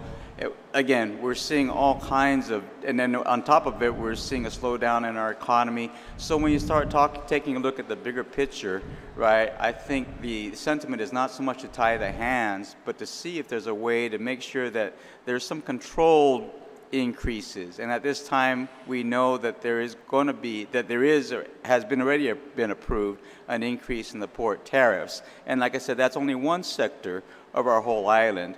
And if we are taking a look at other areas in which we would need to probably increase some of the costs at a time when our economy is not the healthiest, I think the concern really is along those lines, as opposed to one that is really, contrary to the interests of the port.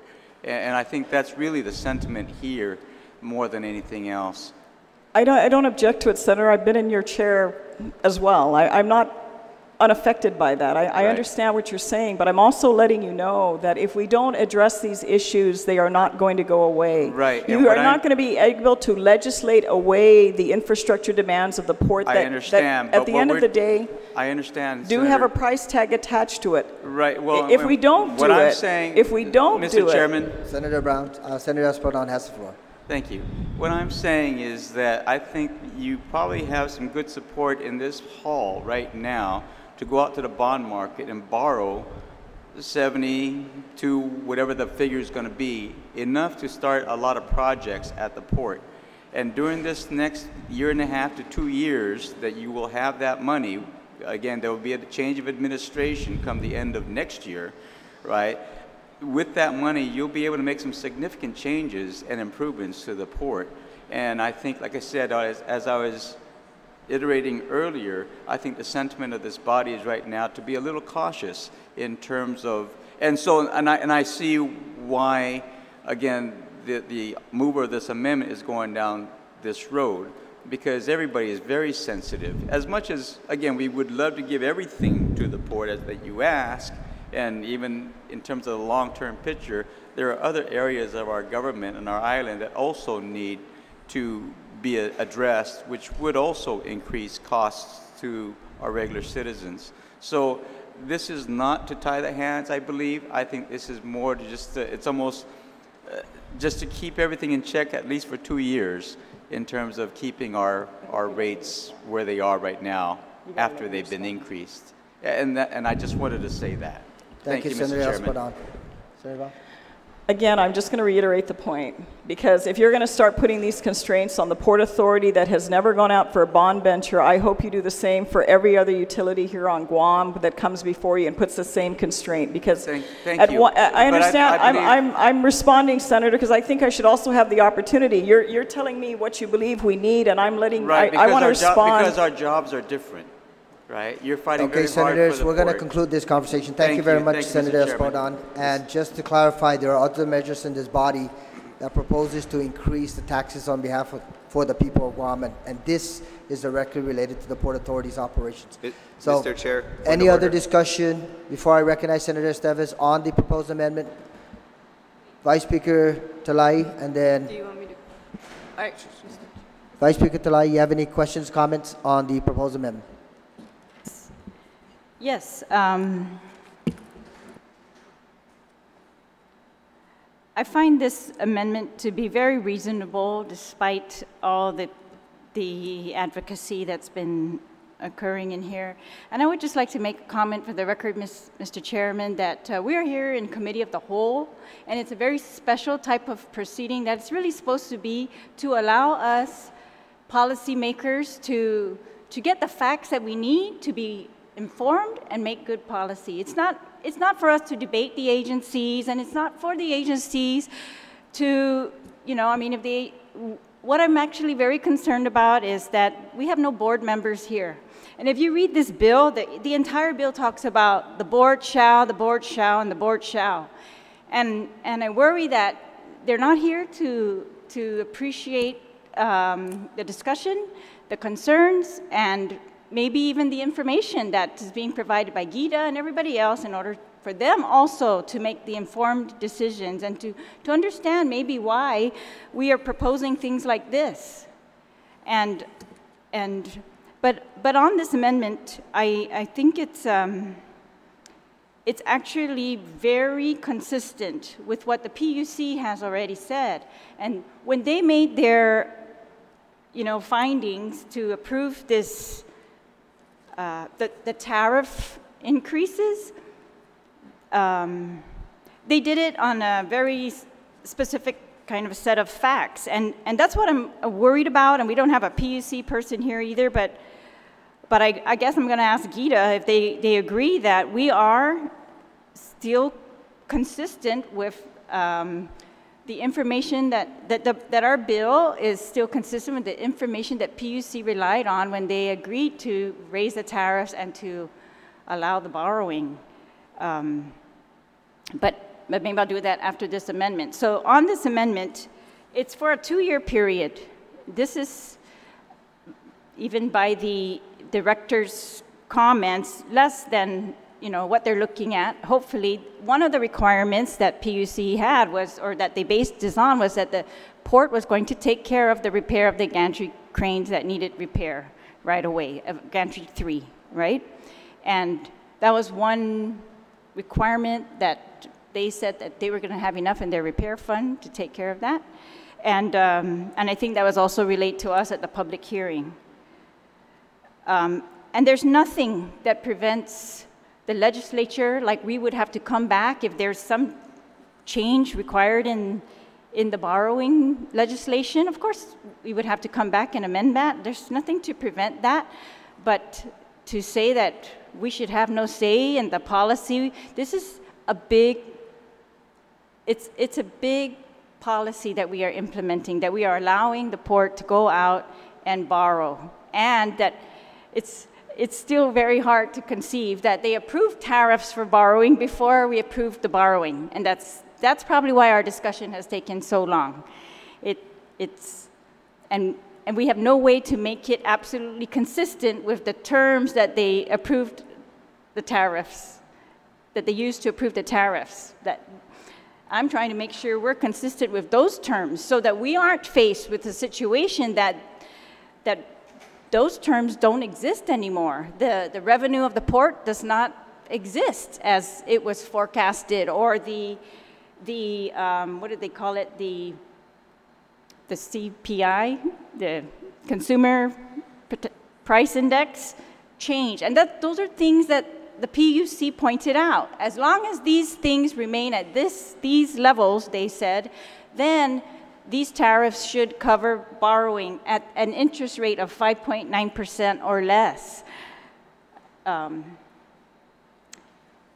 Anyways, so I think it's absolutely important. We were not able to approve those tariffs. We are not saying we're going to approve your tariffs. We are just saying that we're putting a pause on tariffs for 2 years because of this borrowing and because of the tariffs, the huge increase in tariffs that have already occurred. And we, just like the PUC, are counting on the Port Authority of Guam to implement everything that was presented to the PUC, all the plans that it had said that it would do. It's management. It's good management. And I think it's very reasonable. I think it's fair, and I think as part of our duties here, I think it's absolutely part of our responsibilities to understand and make sure the people of Guam understand why the tariffs are increasing, what they are going to be used for, and if we're going to allow borrowing, that we not do it recklessly, and maybe, that we do it not forcing the port to have to go out and raise tariffs. Do you understand? Because it's almost like a reverse situation. Normally, we approve the borrowing. We know what fees we're going to raise in order to pay for that, but that's not what we're doing here. Fees have been raised, and we're just going to now approve the borrowing. So I think putting this 2-year, it's very, very short period of time. And they've already got tariff increases that cover this 2-year period. If anything, we could change the words after enactment of this act, or we could make it contingent on actual release of proceeds. But but I don't think it's necessary. I think it's very obvious to me that if the borrowing doesn't go through for any reason whatsoever, then we can repeal that bill, this bill, or that law that allowed the borrowing, or change it, or do whatever, and we could deal with this at that time. Thank you, Mr. Chair. Thank you very much, Vice Speaker Talai. Senator Nelson and then Senator Esteves. Thank you, Mr. Chair. I just want to make it clear that this process of the Committee of the Whole is in no way to cause a division to say that the port is not important. We are not here to be adversarial, to not cater to the needs of the port, at least for me. I am very, safety for me is a #1 issue. And so if we need to develop a new building, so be it, let's build a new building. But we need to understand, and also the public that is watching need to understand, what is the purpose of all of this? And I support this amendment because of various different reasons that have come into the light for several days now. One, within 5 years, we're going to experience a 15% increase in tariff.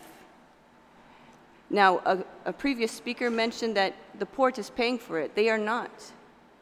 The tariff comes out from the consumer. 2, the tariff is not only used for capital improvement projects. It's not just used for waterline. It's not just used for the HWARF. It's not just used for the administration building, the EQMR, and the warehouse rehabilitation process. It's also used for salary increase. And if I am wrong, tell me that they have not started receiving their salaries already. So the people of Guam, the consumers, are paying for this as well. 3, we're appropriating more than $14 million for an administration building that does not have a design.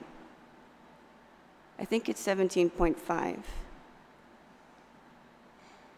And so who would not want to be cautious on this part? Any wise man, before he builds, will sit down and calculate the cost of what they're going to build before they build. Here we're saying, okay, $17.5 million looks like an adequate amount, you can build it. This requires necessary caution because, again, it's being put on the backs of the people, which, by the way, is also part of you and me. Our people are living paycheck to paycheck. And so this is something that we need to consider. It's absolutely not adversarial, and it's absolutely not saying that we don't support the port. That is not the message that the purpose of the Committee of the Whole here. It's the Committee of the Whole is to educate not only the legislatures, but the people on where this money is going and why. Because in the end, who becomes accountable? This body. So why would we not want to hear the weeds of everything that's going on within these agencies? Because we are representatives of the people and they elected us.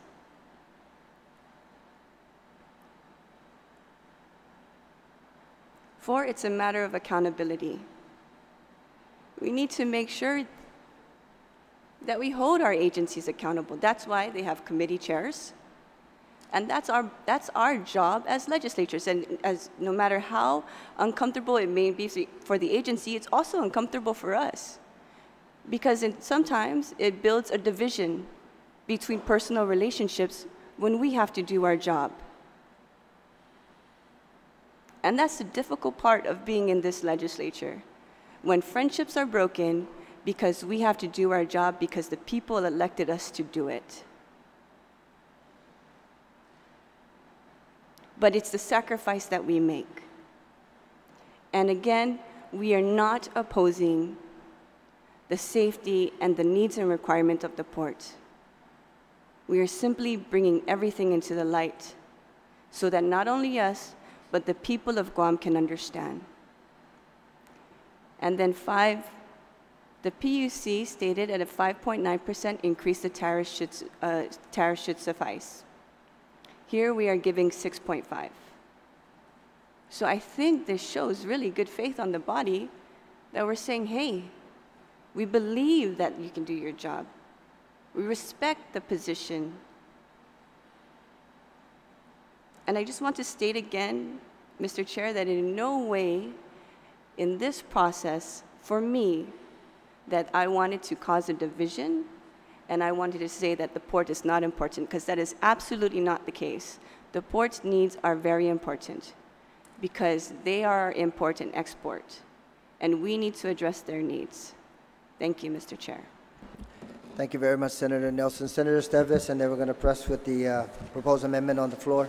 Thank you, Esteves. thank you, Mr. Chair. I just need to add to my objection that I believe this amendment is materially different from the bill itself. If we wanted to supplicate and adjust the authority of the PUC, then we should have had the PUC in a public hearing and let them know and discussed it prior to debating it today on the session floor. I think they exist and their authority exists in law, and we can't add a rider here to supplicate that authority that was created in statute using a notwithstanding clause. And again, I want to get an opinion from legal counsel. I believe this amendment to be materially different, to be put into this bill in such a way to adjust their authority. I think it's a big change and will require another public hearing. So I am placing a challenge on that. Mr. Chair, if I may, There's been a question as to whether, in fact, the proposed amendment is materially different from the legislation. Yes, Senator Espadon. First of all, there are a couple of statements made. One is we are not changing the authority of PUC. What this amendment seems to do is just to put, as a condition of this bond borrowing, no increases in tariffs for the next 2 years, especially in light of the fact that there has already been approved a tariff increase of 7% plus 7% plus 1 plus 1 plus 1. And that's all this is doing. So this is not really taking any authority away from the PUC. This is just basically setting a condition upon the port that, again, as part of the bond borrowing, because they have already received the tariff increases that they needed to be able to support this bond borrowing. Thank you, Senator Espadon. There was a request that legal counsel render a opinion as to whether, in fact, this particular amendment is materially different from the entire legislation. We will take a 3-minute recess, and Senator Esteves, if you can please consult with legal counsel on that matter.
Senators, the committee in the whole is now back in session. The amendment has been proffered, and the decision of the chair is that we will proceed with the voting on the proposed amendment.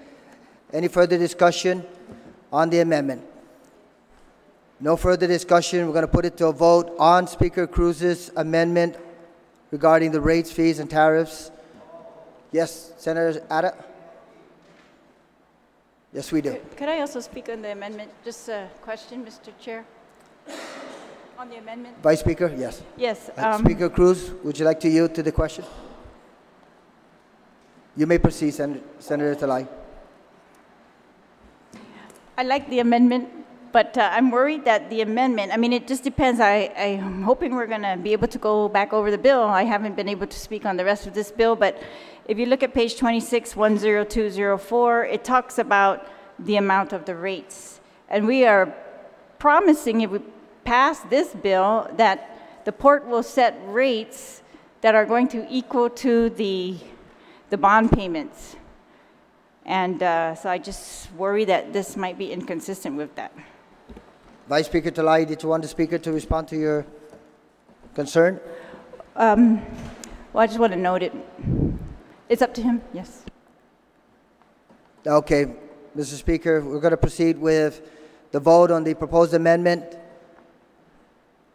All those in favor of the amendment sponsored by Speaker Cruz, please signify by raising your hands.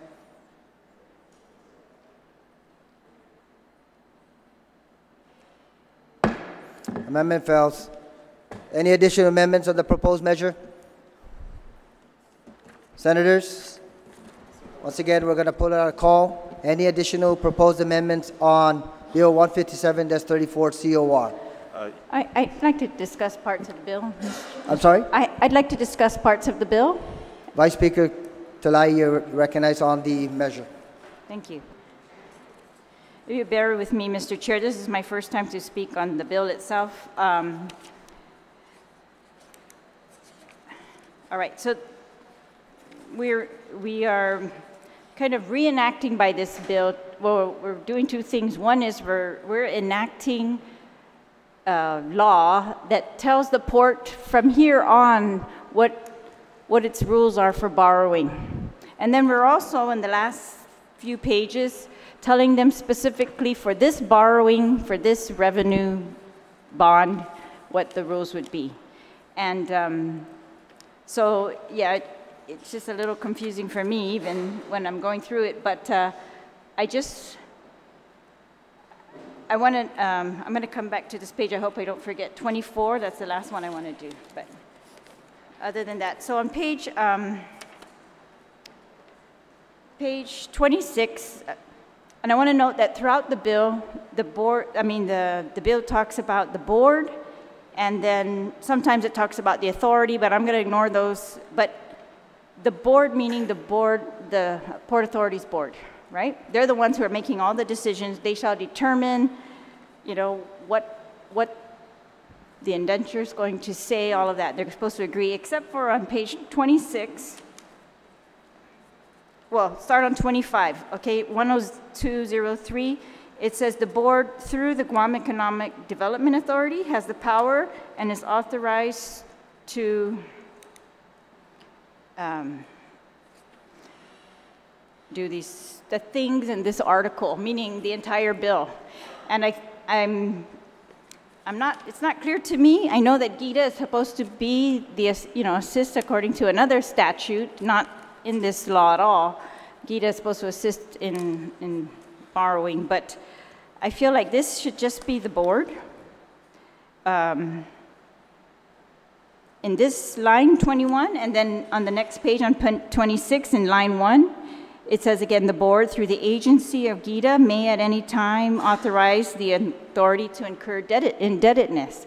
And this is a very important decision by the board, and that's why I wish that they were here, at least some of them, to understand the implications of their decisions. But so I'm questioning the need to put GITA in those two lines. And maybe I'm just going to go through my concerns, Mr. Chair, and if it's okay, we just give GITA some time to get back to us, and whether these are necessary or not, according to bond counsel. Because if they're not necessary, then I'm moving to remove them. And, okay, and then the other thing is on line 3, if you look at this number, 12 GCA 10235, it says to incur indebtedness pursuant to this section. I don't think that's correct. It doesn't make any sense, that section number. So I'm just going to note that real fast and move on. And this one, if you go to line 18, 10204, this says that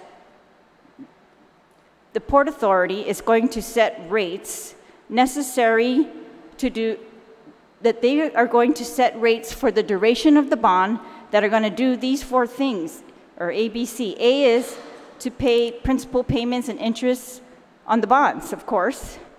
B, they're going to pay for operation and maintenance costs. And C, the principal payments on other outstanding debts, right?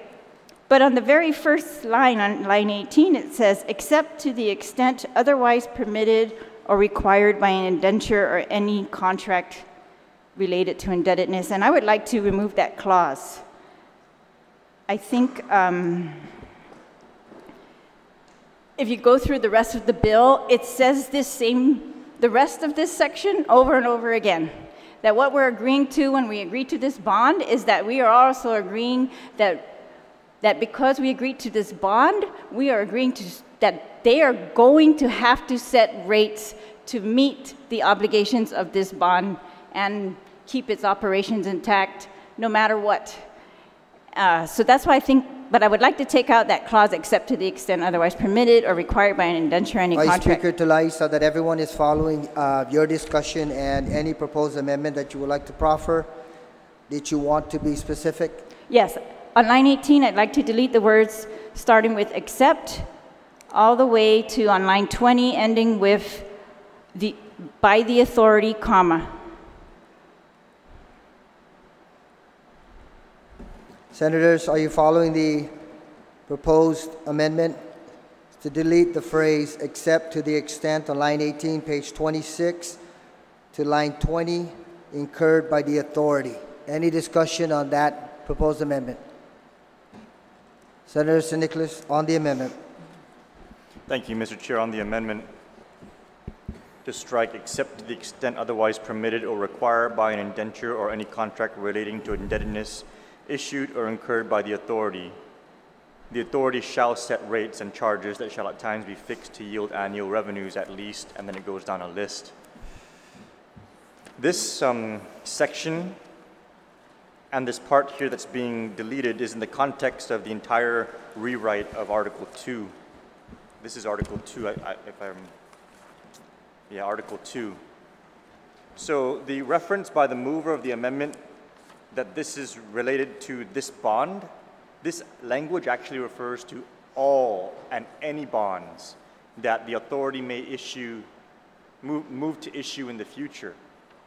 And there's a concern that I have with this language in that while the PUC is the authority that's required to set the tariffs, this language reads like the agency can, notwithstanding that authority of the port, set rates necessary to pay for any debt that it takes on.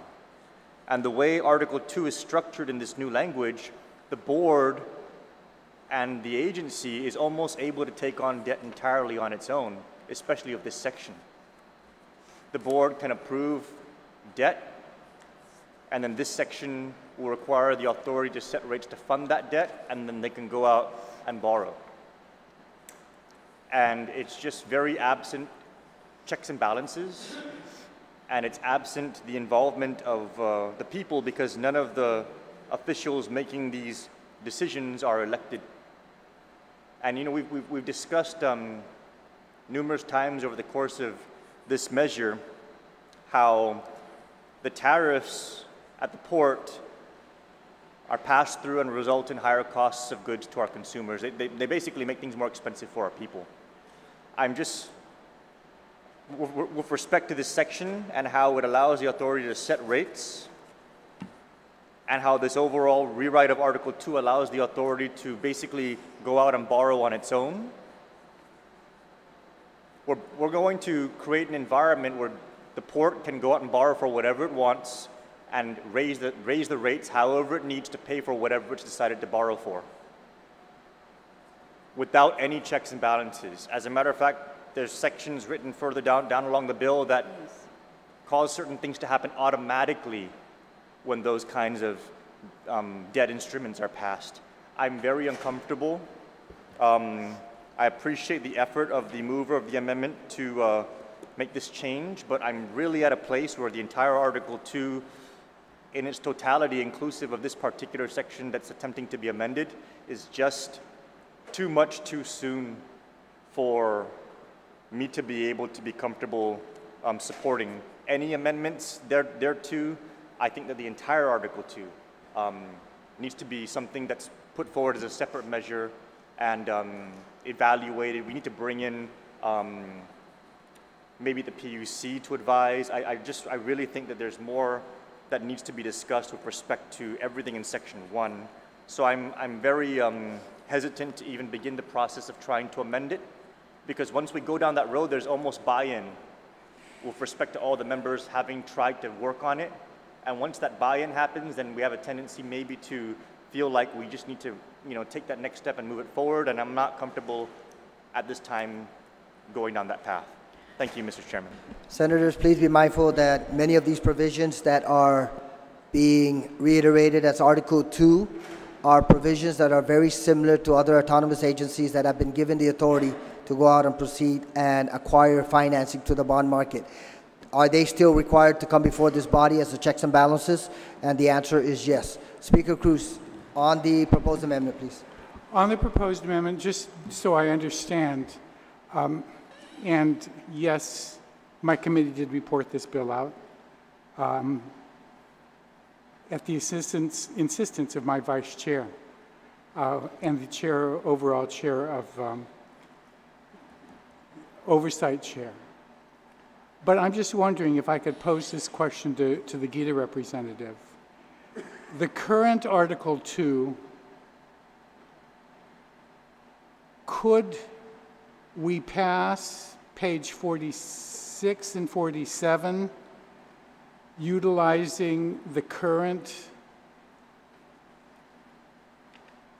Port Authority bill, or is it necessary to deal with these first 45 pages now? I did ask bond counsel that, and where it stands now, the language for the port now, it is not conducive to issuing bonds in today's market. A clean bond, meaning we're going to have to go through and make the corrections. As mentioned earlier, there's a number of definitions and pledges in here that and requirements that were crossed out that are not included here, but that's why we rewrote the chapter to be consistent with what we have now with power and water and airport. And those pledges and commitments are now consistent with what we've learned through the years. So that's what's being proposed here. And the reason why I'm asking the question is because in almost 400 pages of committee report, I would challenge anybody to find more than one page of comment on the first 45 pages. There's a lot about the projects. We had a committee hearing with 30 employees from the port taking turns doing their testimony about why the projects are necessary. But in the entire transcription, there's barely 2 paragraphs explaining why those first 45 pages have to be in this bill. And I'm just trying to figure out, could we pass the last 2 without the first 45? And you're just utilizing the authority of this body to authorize a bond without the rest of it. Because otherwise, we'll be here for 2 weeks going down every single section that people have problems within that, that was not testified to. And the committee can only deal with what was testified to.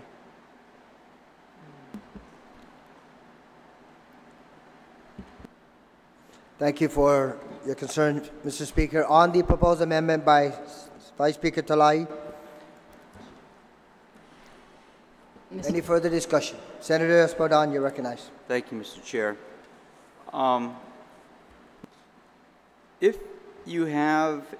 If this amendment passes, then the beginning of the paragraph will be, the authority shall set rates and charges that shall at all times be fixed to yield annual revenues at least equal to A, B, and C. The amendment seeks to eliminate the exception.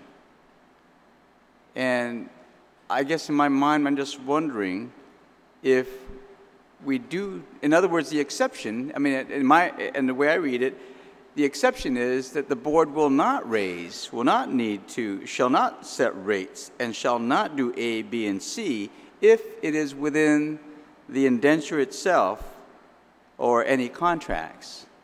So it seems to me that this is almost a safeguard against the port setting rates to meet A, B, and C, because if it's in the contract or in the indenture, then they can't do it, because this is an exception clause. Except. Right. Except to the extent otherwise permitted or required by an indenture or any contract relating to indebtedness issued or incurred by the authority. That's what we're deleting.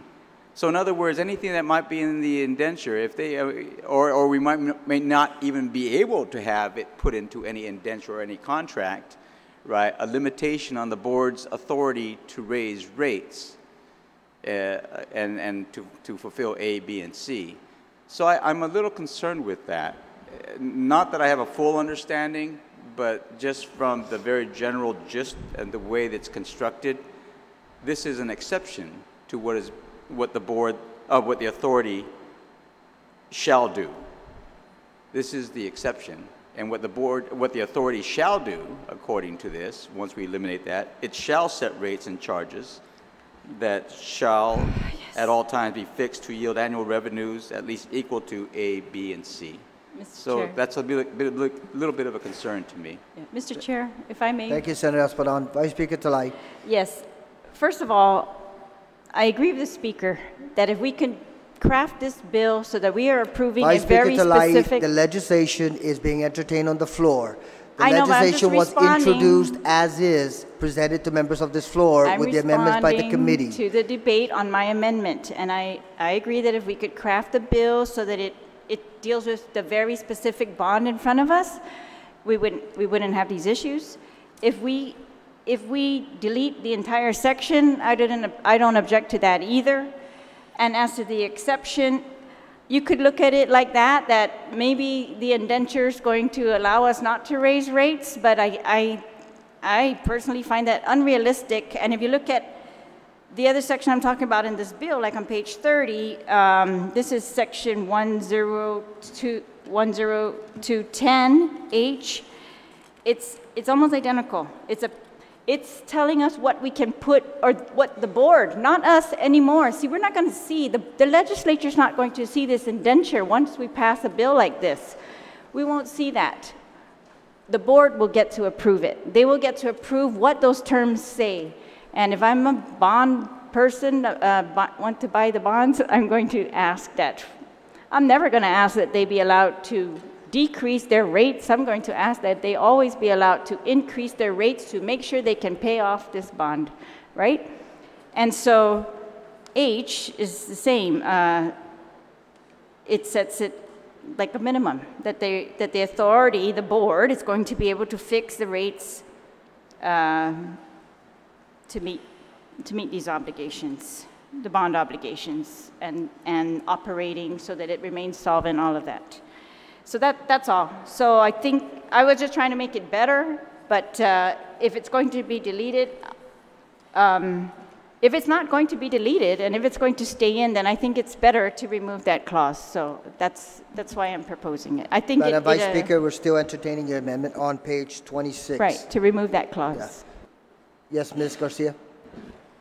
I just want to go back to your very first comment on page 25 as to why GITA is inserted there.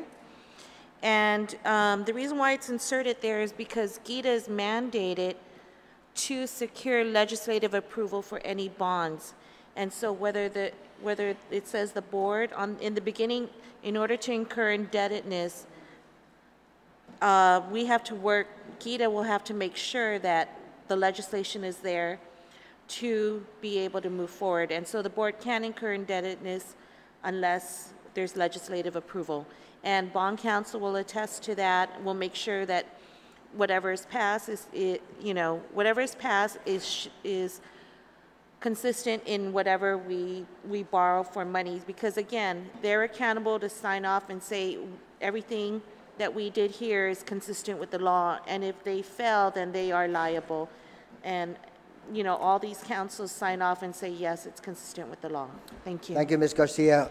Going back to the Vice Speaker's amendment on page 26 to delete from line 18 to 20, except to the extent through incurred by the authority. Any further discussion? If not, I'm going to call the question. All those in favor of the proposed amendment, please signify by raising your hand. Amendment fails. Vice Speaker Talai, you still have the floor. Thank you, Mr. Chair.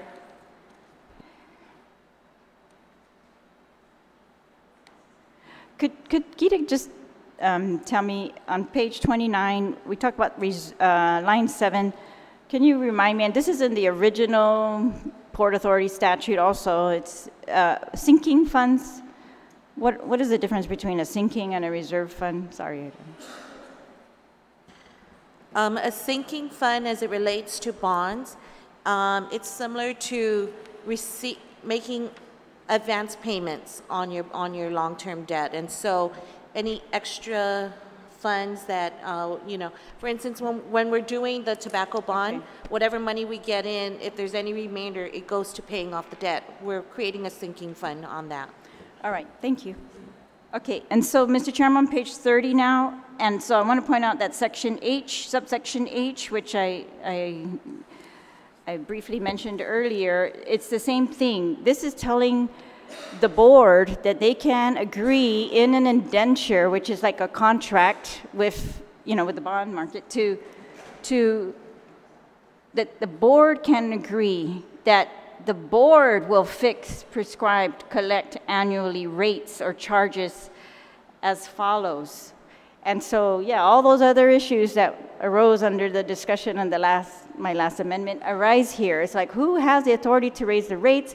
We're agreeing, we're allowing the board right now, by passing this bill, we would be allowing the board to agree with, in the bonded covenant that it can increase rates. And I don't know the effect of this on the PUC. I mean, whether they still have to report to PUC or not, but I just wanted to point that out. And then more important is on page 31, so under subsection H, they have item 3.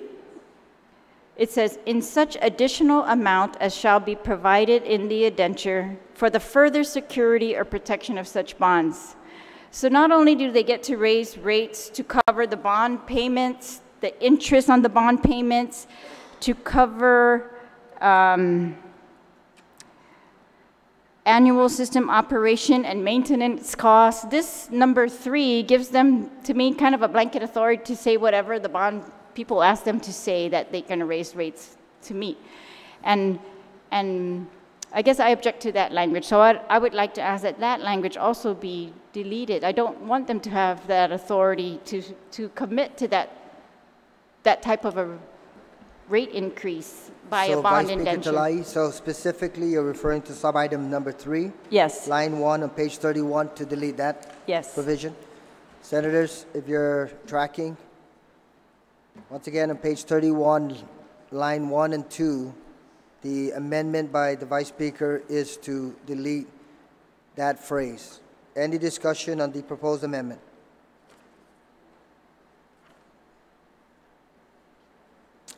No discussion on the proposed amendment. Vice Speaker Talai, would you like to close?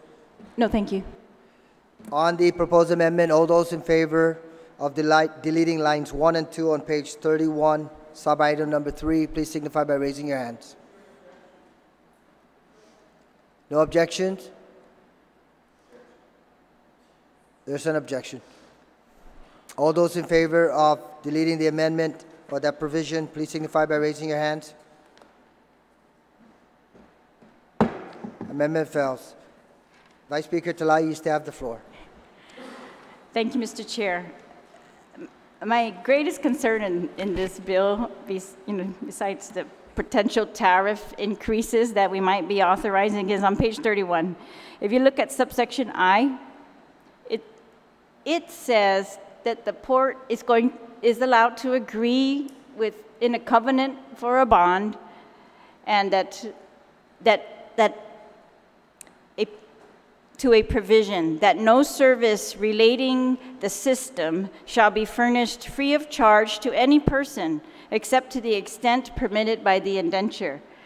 And I don't know if you recall, Mr. Chair, but to me, this is the exact provision that whenever we go to an autonomous agency and we ask them, why can't you do this? Why can't you do this? Why can't you do this? They say, because we're prevented by our bond indentures, because we made a contract with people without any other, public hearing, legislatures hearing. They made that contract on their own, that they would not allow themselves to do any of those other things. And so I'm thinking that this provision will absolutely prevent the port from doing what I really admire them for doing now, and that's allowing customs to operate.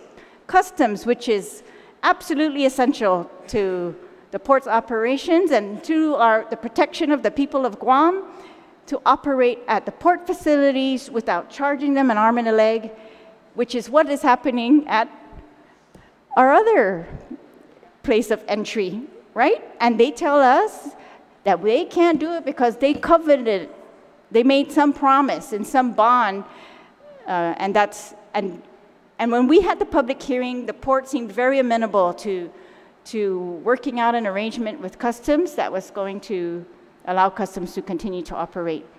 And so customs is one. I mean, I think we need to make sure that we are going to allow, immigration officials, all law enforcement to be able to do whatever they've got to do at the port I think the port has shown that they are very amenable to that type of thing and that they know how to work it out. And so I don't want them to have to covenant this away. So I would like to remove subsection I. The amendment by Vice Speaker Talai is on page 31 to delete subsection I, which is inclusive of lines 3 to 5. On the amendment, any discussion? Senator Esteves, you're recognized. I'm going to object, Mr. Chairman. I think that provision is important there for the contract. It wants to ensure those covenants are essential to getting to the contract itself. Now, with the instance of customs, for example, customs has cost recovery methods. So if the port charged them $1,000 a month, they go back and the port can recover those costs, or customs can recover those costs based off cost recovery measures from the different carriers. Same thing they do with the airport. So those are all mechanisms that are in place. So it's not actually going to cost them anything if they're doing it the right way and they recover those costs. So if that's the major sticking point about it, providing free services, but at the same time, these are autonomous agencies. We have to let them operate like a business so they'll succeed. Historically, Mr. Chairman, every time the legislature gets involved in these things with regards to autonomous agencies, we usually do a real good job of messing it up. And so, with that and considering the intent of the bill is to get the bond, and bond counsel opine that these measures are conducive to being able to have a successful bond within the market, I just want to make sure that what we're not doing is adding poison pills to the contract that buyers and potential investors in the bond are just going to look at it and turn away and run away. I mean, if you're giving away the farm, I wouldn't feel comfortable as an investor. And so, again, we have to let these autonomous agencies operate autonomously with oversight, yes, but there are many checks and balances and systems in place. And while I do understand and can agree with many of the concerns with my colleagues, I do have to object to adjusting and making potentially crucial changes to the provisions of the bond covenants themselves, because these are tried and true. And if we start changing it too much, we might just have nothing. All of this work for nothing. Thank you, Mr. Chairman. Thank you, Senator Esteves. Any further discussion on the proposed amendment? Senator Nelson, you're recognized. Thank you, Mr. Chair. I support this amendment because although autonomous agencies should be able to function on their own, I've seen, just in my short time here, the impacts of allowing them to function on their own, and sometimes causes great strife on other certain line agencies. And the proffer of this amendment brought up a very critical one, which was customs and quarantine. And as we know, Customs and Quarantine is paying over $2 million in rent at the airport, which is taking a large amount of their operational structure. And so now, their manning structure is half of what it was 10 years ago. But we're receiving more tourists during this time than we did 10 years ago. Another instance is, sometimes we award land to autonomous agencies that should be paid for. The autonomous agency should pay back for the property that we award them to. And sometimes some of the bond covenants restrict that. They give themselves raises that affect the ratepayers. And the ratepayers don't see firsthand the raises that they give themselves unless it is brought into the light. And so I think this is a necessary provision. I think that as a body, we need to start being more prudent and holding our agencies accountable, because essentially we answer to the people. Thank you, Mr. Chair. Thank you very much, Senator Nelson. Any further discussion of the proposed amendment by Vice Speaker Talai? Speaker Cruz, you're recognized. I just wanted to point out one thing, Mr. Chairman, and the discussion from the mover was that these cost recovery is not manna from heaven. Cost recovery is increased fees to the traveler and increased fees to the ratepayers. It's not as if Customs and Quarantine raised its own money from just air. It had to charge the airlines, and it has to charge everybody to get that money. So it does affect cost for everybody. Thank you, Speaker Cruz. Any further discussion on the proposed amendment? Senator Espadon, you recognize. Thank you, Mr. Chair. Mr. Chair, I just want to make note to our colleagues that even if we do delete this section, it does not mean that it could not be provided for in an indenture. Subsection I really falls under section 10210, and that's the very beginning page, and it says covenants and agreements that may be contained in an indenture. And it reads, an indenture pursuant to which bonds are issued may include any and all covenants and agreements on the part of the authority as the board deems necessary or advisable, including, without limiting the generality of the foregoing, any one or more of the following. In other words, even if we delete it, if the authority so feels that they should include it, they can, because the opening paragraph of this section allows them to do. The listing here, all the way to a sub-item whatever, letter whatever, U, right, are just, they may be included, But they're not the all-inclusive, this is the only things that you can put in. They're basically saying including but not limited to, in essence. So even if we eliminate this subsection I, there's still nothing that would prevent the authority from being able to put it in an indenture. And I just want to bring that into the discussion because of the very opening paragraph of this section 10210, which allows them to do it even if it's not within this bill. Thank you, Mr. Chair. Thank you, Senator Espadon. Any further discussion of Vice Speaker Talai's amendment? If not, Vice Speaker Talai, you may close. Thank you very much, Mr. Chair. And I want to thank the previous speaker because that really just highlights, again, that we're talking about things, we're giving authority to the port that really are for all bond borrowing from here on, which is very, very broad, and it may or may not be applicable to the indenture they go and get. And I just want to remind everybody that this is not the way bond borrowing was approved years and years ago. This is a new process, and it's really evolved from what used to be, the legislature saw the indenture and said yes or no. That's what they saw. So they saw every term and agreed to the terms, yes or no. And this was a mechanism to give the agencies in advance more guidance, and they would come back and say, oh, it's not enough time, the legislature's taking too long, so we've got to do it faster and faster.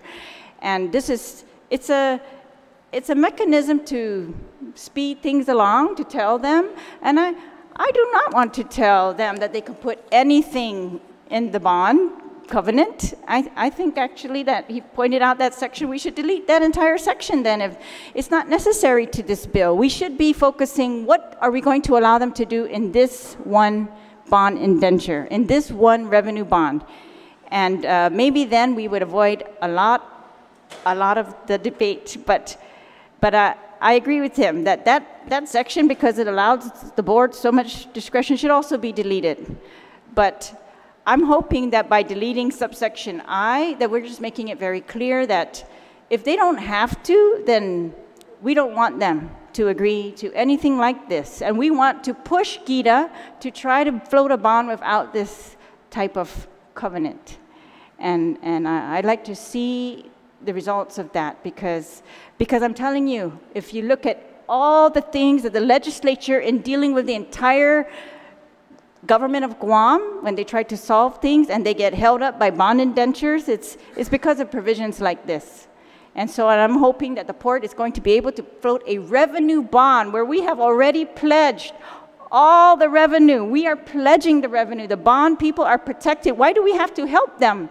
They're more than protected by all the other covenants that we are agreeing to. We're agreeing to do everything, I think, necessary. And I'm hoping that I is not necessary for this one particular bond.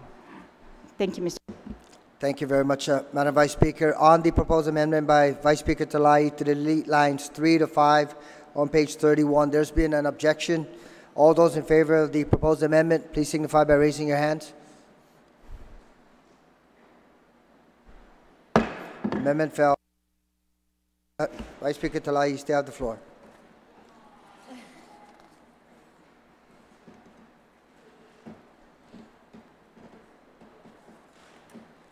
Vice Speaker Talai.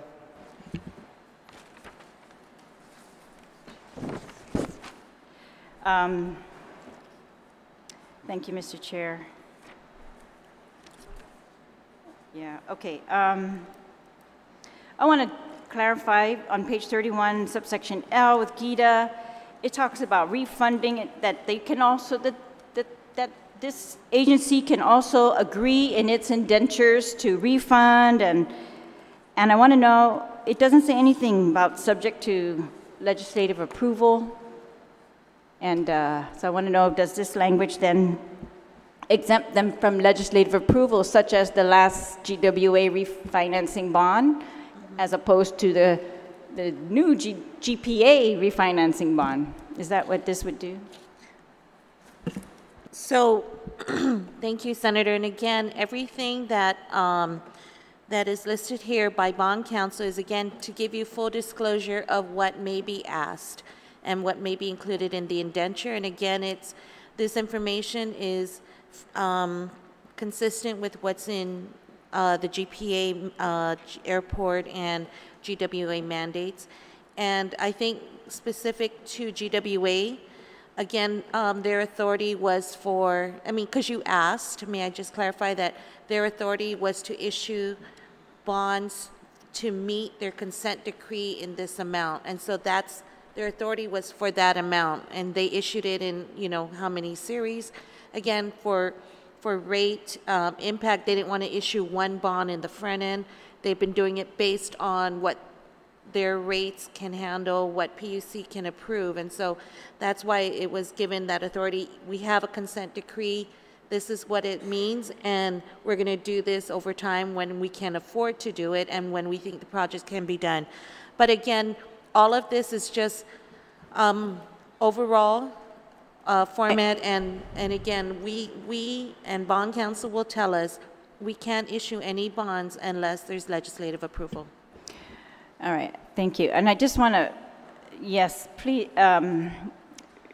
really implore my colleagues to review the covenants that we are agreeing to, particularly in section 10210, starting on page 28, going all the way to page 33. This is our negotiating power. And while we have, I think, made many measures and amendments in here to make this bond favorable, of course we want it to be favorable, but I don't believe at this moment, while she says the bond market is good, that we have to give away everything. We have some responsibility here to negotiate on behalf of the government of Guam as best we can. And that's all I'm asking is some of these things, if they're not necessary, of course the bond counsel is going to tell us this is what we've done in the past. Maybe in the past things were more desperate. I don't know. And I think we need to try certain things. And anyways, that was subsection M. I'm moving on to subsection S on page 33. A provision for any working capital fund or account or contingency fund or operating reserve account relating to the system. And this is, again, allowing bond covenants to come in, and you want to talk about autonomous agencies? This is what makes the agencies not autonomous. Makes the bond covenants come in and tell the agencies how to operate. And I think our agency in front of us is operating well, and I'm confident in that, and I don't think we need to give this away, subsection S. We are already covenanting that we are going to put every single dime of revenue into a fund that backs up, bond payments, interest, everything, all the obligations, and that will come out first. So I don't think we need to tell them how I think S is just really a lot more than is absolutely necessary. Vice Speaker Talai, do you have an amendment? Yeah, I'd like to delete subsection S. I move to delete subsection S. There's a proposed amendment on page 33 to delete subsection S, which reads, a provision for any working capital fund or account or contingency fund or operating reserve account relating to the system. Any discussion on this proposed amendment? Senator Espadon and then Senator Nelson. Thank you, Mr. Chairman. Mr. Chairman, again, I reiterate what I mentioned previously, that even if we take this provision out, there is nothing that would prohibit the authority that to actually insert something like this into its indenture. So even if we do eliminate it, it could amount to nothing. I'm just, again, want to bring that to the attention of the body. Thank you very much, Senator Espadon. Senator Nelson, on the proposed amendment. Thank you, Mr. Chair. I'd like to thank the previous speaker for noting that as well.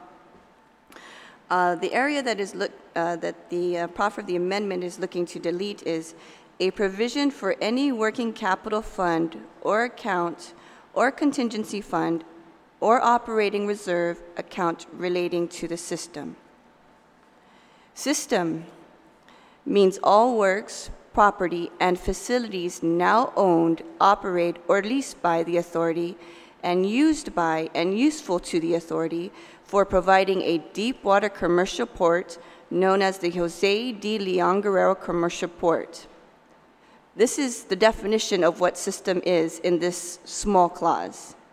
And it goes on, as well as the civil port, small boat marinas, and all related facilities of Guam located on Cabras Island, Apra Harbor, Agana Boat Basin, and all other governments of Guam's small boat marinas, comprising all harbor works and facilities of the authority, including all channel, waterways, basin seawalls, docks, piers, land areas, utilities, warehouses, cargo, handling, machinery and equipment, tugboats, barges, fireboats, and other works properties, structures, or other facilities in or upon or pertaining to the lands, and this is still the definition of the word system, improvements and waters of the authority used or useful for, or necessary for or incidental to the development and operation of the Jose D. Leon Guerrero Commercial Port,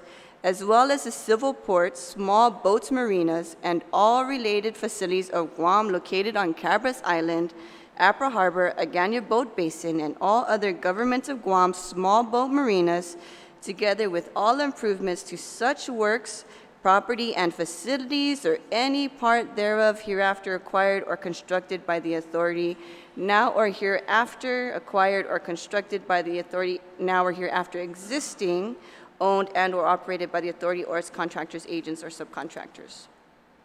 And so I'm just putting it out there for, if I'm wrong, Mr. Chair, you can tell me, but for the people of Guam to know that this provision that we're looking to delete, which the previous speaker noted doesn't make or hold any weight because the rest of the provisions in here allow just for the same thing or similar, that if they are allowed to utilize the system and not just the revenue received from the tariff, then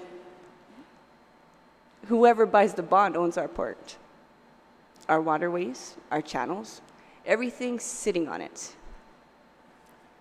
Thank you, Mr. Chair. Thank you very much, Senator Nelson. Senators, we're going to dispose of this last amendment, and then we will resume tomorrow morning. Any further discussion on this amendment that's on the floor? Vice Speaker Talai, would you like to close? On the proposed amendment to delete subsection S on page 33, all those in favor of the amendment, please signify by raising your hands.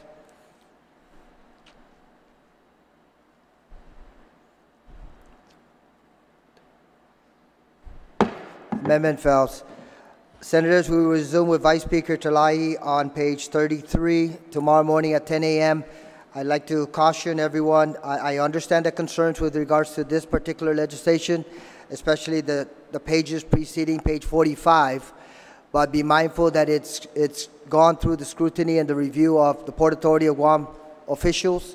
It's also gone through the scrutiny and review of the Guam Economic Development Authority legal counsel, as well as their representatives, and then it's also gone through the review of the bond counsel. So in making any significant deviations from that, please be mindful of that situation. Mr. Thank Chair, you very much, Senators. We will recess until 10 a.m. tomorrow morning.